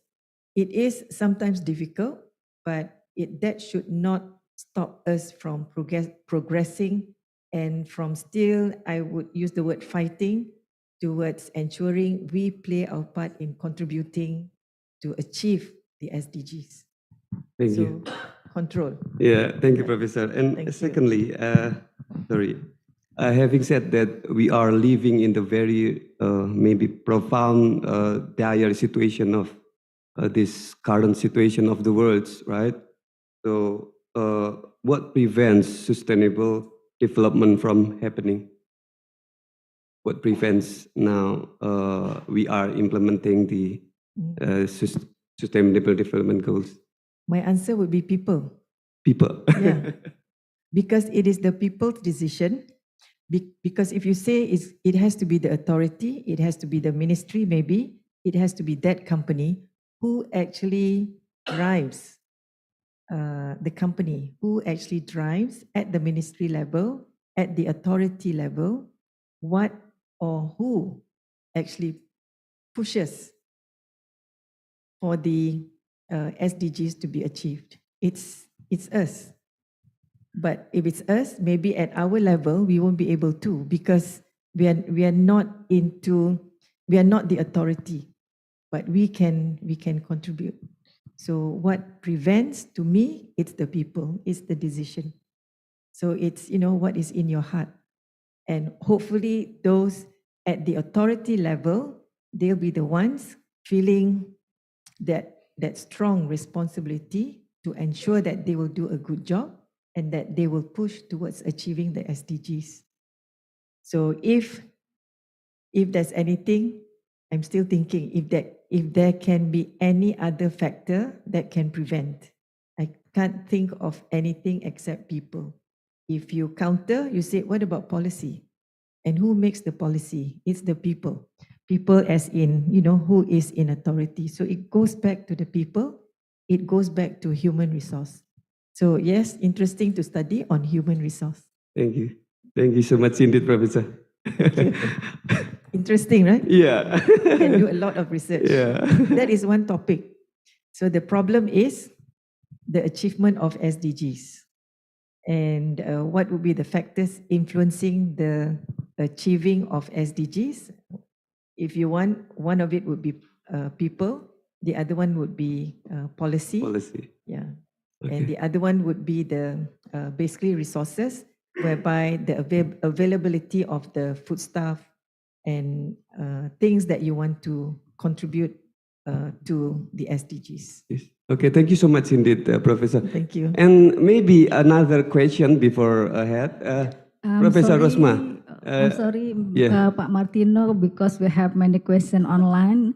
Oh yeah, oh sorry. Yeah, okay. Thank you. Maybe next time. After session you can Okay. discuss with her outside. Yeah, thank you so much indeed, Professor. Thank Yeah. you. Next, is Pak Sansain. Before we go to the online question, maybe your question, please. Pak Sain, Yes. but I Okay. call him Sansain. Okay, thank you for an opportunity. Okay, my first question, actually there are two questions for the keynote speakers today. My first question goes to Prof. Rozainun regarding the continuous effort for SDGs in Malaysia. Could you explain the main ways for Malaysia to achieve SDGs in 2024? The main ways to for Malaysia to achieve SDGs in 2024. Okay, I can only think of a case whereby we were hit by, I think, the worst of the flood incident after 1969. 1969, it was the worst of the flood incident. It really, flooded the whole of Kuala Lumpur. And we were like stuck. That was in 1969. Were you born then? Yeah. Yeah. Okay. Yeah, I was born then. I was in standard 3. Okay. So, yeah, based on that, and then afterwards, there was some more flooding areas. And what was common in a few states were flooding at certain time, usually end of the year or early of the year. And then there was another hit of the flood incident that was 2014, was it? 2014, 2015. And from then on, what the government did was to prepare themselves better. So it was more on risk management because of the risk faced by the states that there'll be flood again. So what they do is they have a checklist. So whenever there's flood or whenever there is a warning sign to indicate that there's going to be the worst of the floods, then they will follow the checklist. And what happened is that they discover, because many of us or many of the people in Malaysia, we tend to donate clothes. But people, they don't want clothes. They want other necessities. So that was in the list, and that is one of the ways in which Malaysia, they came up with. If it's a policy, it's also guideline, and it is shared to all companies, because when flood hits the state or states, they will have this drive to collect donation and they will send out. So they already have that mechanism. So that is basically damage control, because as I've said just now, when we have constructions, the surroundings, the environment are not properly taken care of. So when that happens, there must be something that they need to do. So in that case, just now, it's more damage control. So if really there's flood, then you need to control the damage. You need to provide the support so that after the flood has subsided, then there is that support to ensure that people will go back to their lifestyles before. It's not easy. It will take some time, but at least there is improvement. So that's one of the ways to basically manage the environment. Still focusing on green growth, yeah? Yeah. Okay, fostering collaboration among stakeholders. Yeah, stakeholders. Okay. Perfect, Prof. And my second question goes to Dr. Ramila. Okay. According to you, Madam, it's just my simple question. What's the proper research, especially for the student of Master and Business Administration program? Applied research or basic research? Okay, thank you. Okay, this is a very good question, yeah. Most of the time we ask ourselves what type of research we want to do. First of all, they need to know the difference between applied and basic research. So remember, basic research is all about creation of knowledge. As I mentioned, a lot of knowledge being created, application is very limited. So it is better for them to go to a applicative type of question, applied research. So when you come up with applied research, it could be applicable. You can apply the knowledge that you have created in other organizations, or you can actually, it could be an advising factor to your other, like to the government or to anyone of concern. So again, it depends whether you want to create the knowledge, just leave it like that as it is, or you want it to be applied in future for the betterment of the society. So it is up to the student, I would say. Okay. Did I answer your question? Okay, I think it's enough. Yeah. Thank you, Madam. I cannot say that students have to do a basic research or applied research. It's up to the student what they want to achieve at the end of the day. But if your students are working adults, might as well they use whatever examples in their company and come up with more applicative rather than knowledge creation. Yeah. Okay. Thank you, Madam. Okay. I just want, sorry, Pak Sain. Shine, yeah. I think what we need to do, if I can suggest, is to motivate the students motivate them so that they have the ownership of what actually they want to do. Tendency, I was a student before, and I would tend to ask my lecturer, what research should I do? Should I do basic or should I do applied? Tell me. So there's no ownership. And I usually get away with murder. Then my lecturer will tell me what research because she has a grant. So in that way, it's not really educating and sending the right message to the student. So don't give them the fish, but tell them how to fish.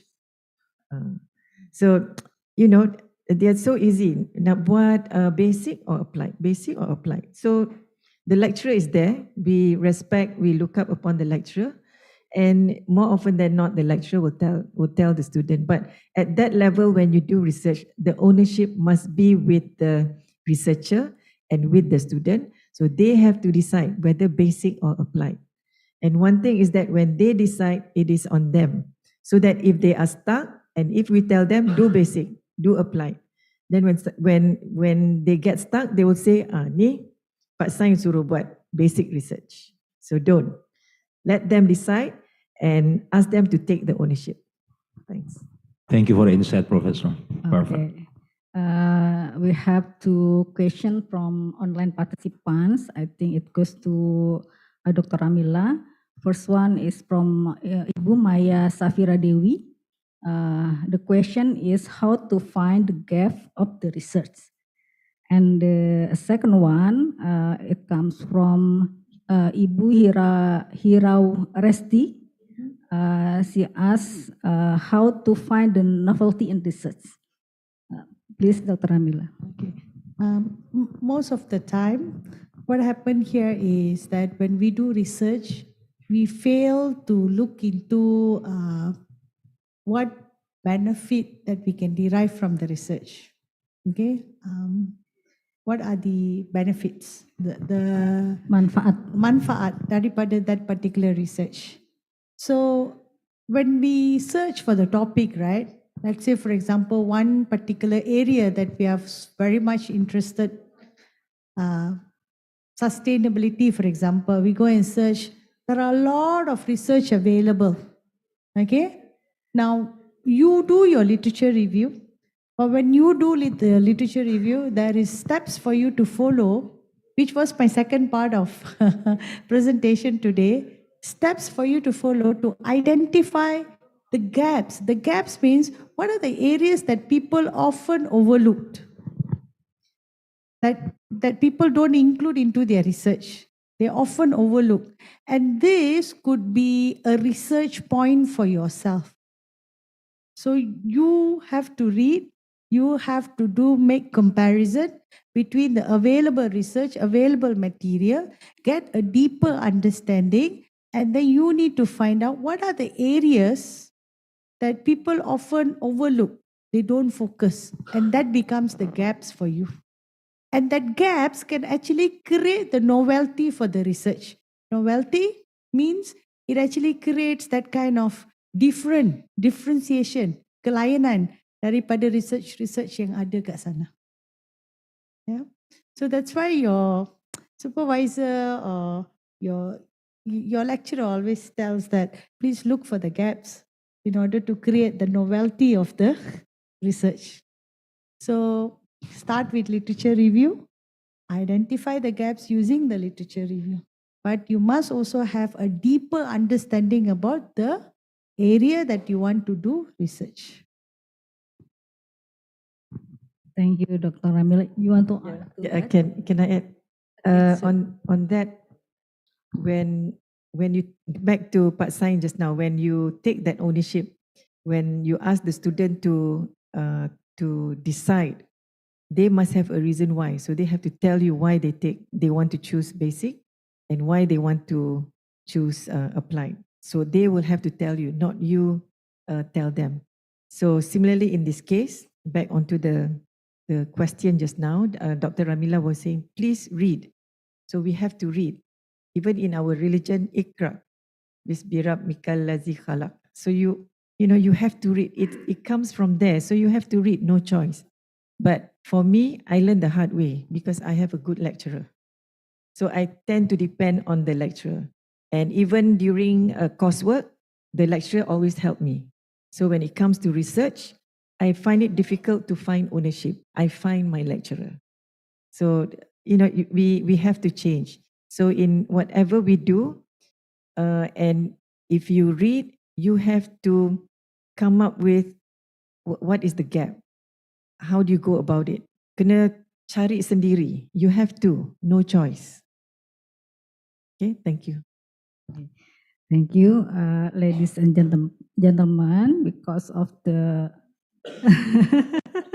the session to end, as we bring this session to close, I want to express my gratitude to each and every one of you for your active participation and engagement.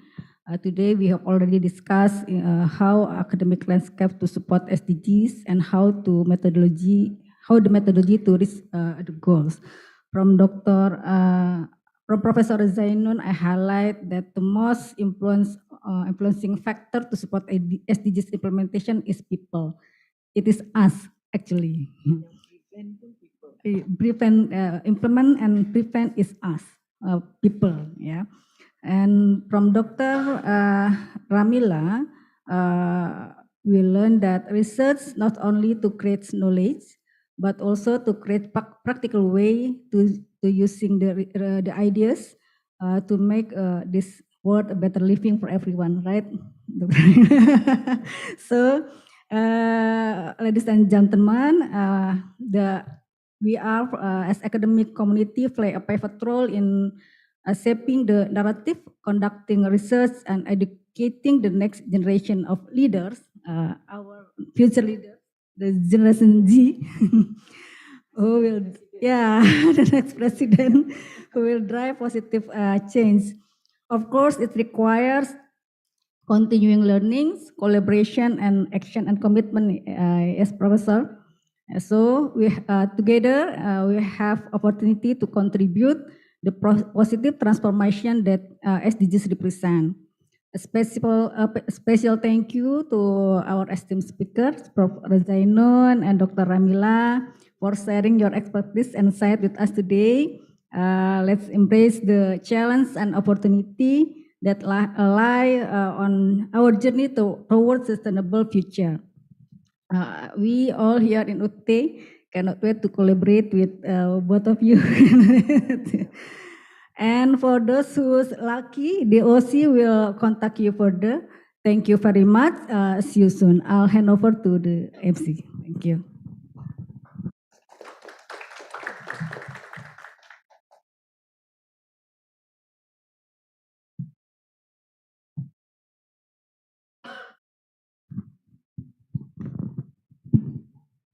Thank you, Mrs. Ira, for leading the interesting topics. And Professor Dr. Zainun, Haji Abdul Aziz, and Dr. Ramila Devi Ramsing, thank you for the valuable topics, valuable knowledge that you shared with us. Once again, let's give a round of applause for them.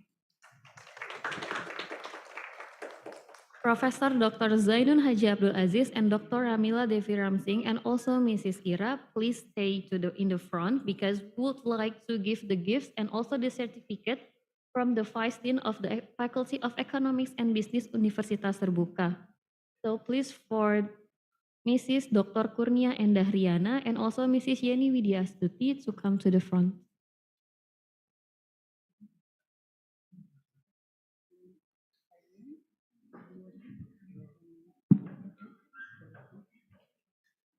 For the first one, we will give the certificate and also the gift for Professor Dr. Rozainun Haji Abdul Aziz that will give from Mrs. Dr. Kurnia Endah Riana.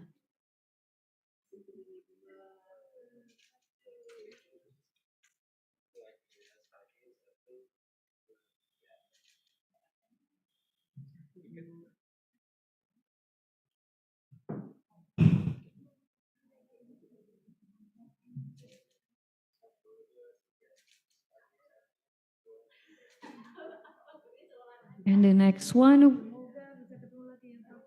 for Dr. Ramila Devi Ramsing. That will give from Mrs. Yeni Widyastuti.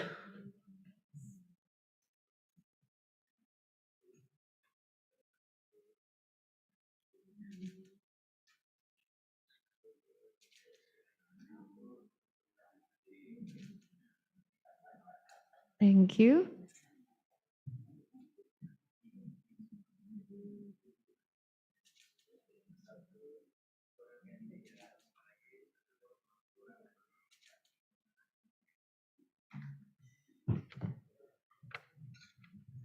Thank you. And the next one for Mrs. Ira Geraldina as moderator that will give from Mrs. Kurnia and Dahriana.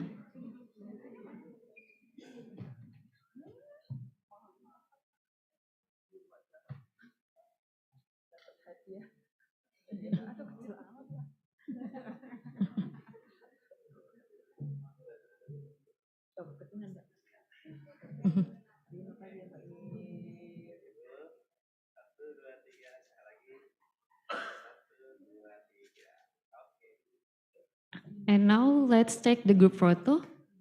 Yes. So after this.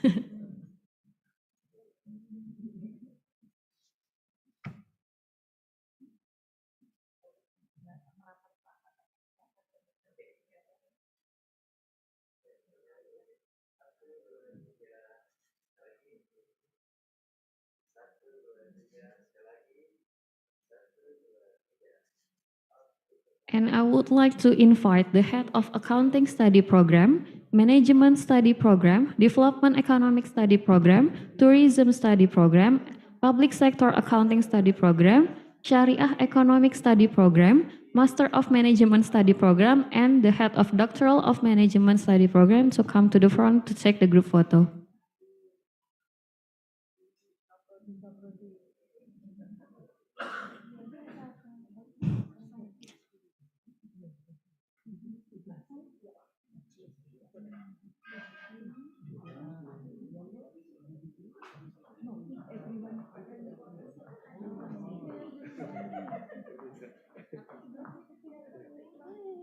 Tadi saya sebelah Mbak Yeni. Beda.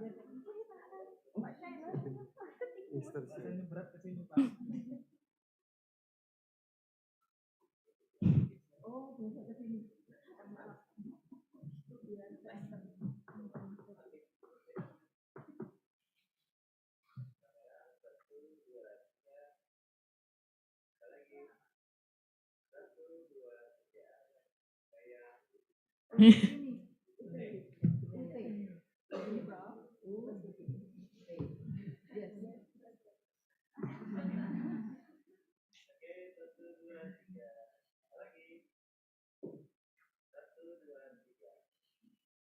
And the last photo session with all the participants here, so please everyone come to the front to take the photo.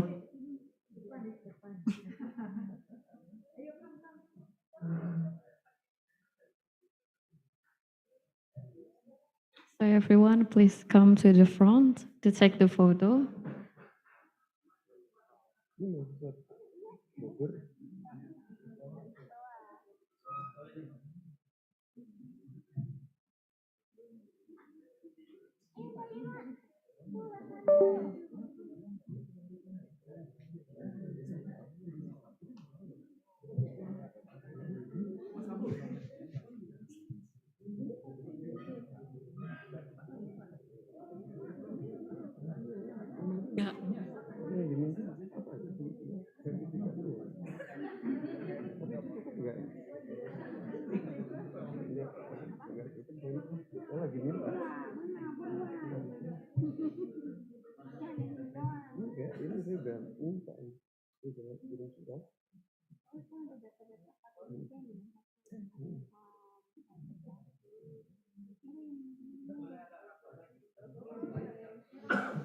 Kameranya nggak bisa model wide gitu ya.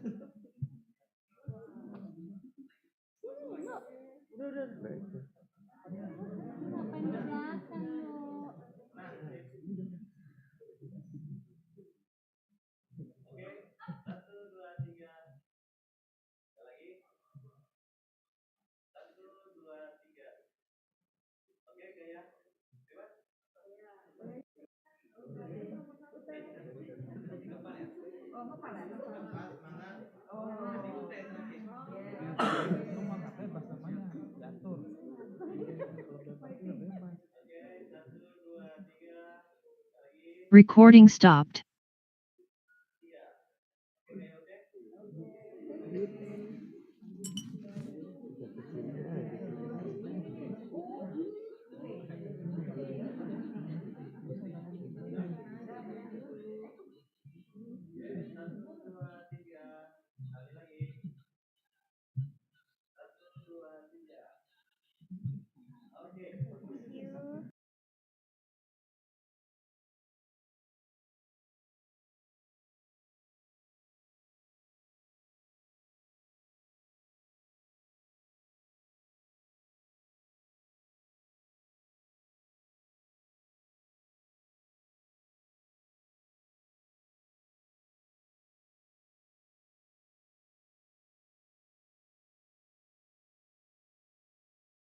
Iya, di banget. Hah? Gimana? Ya, aku tuh di GSG.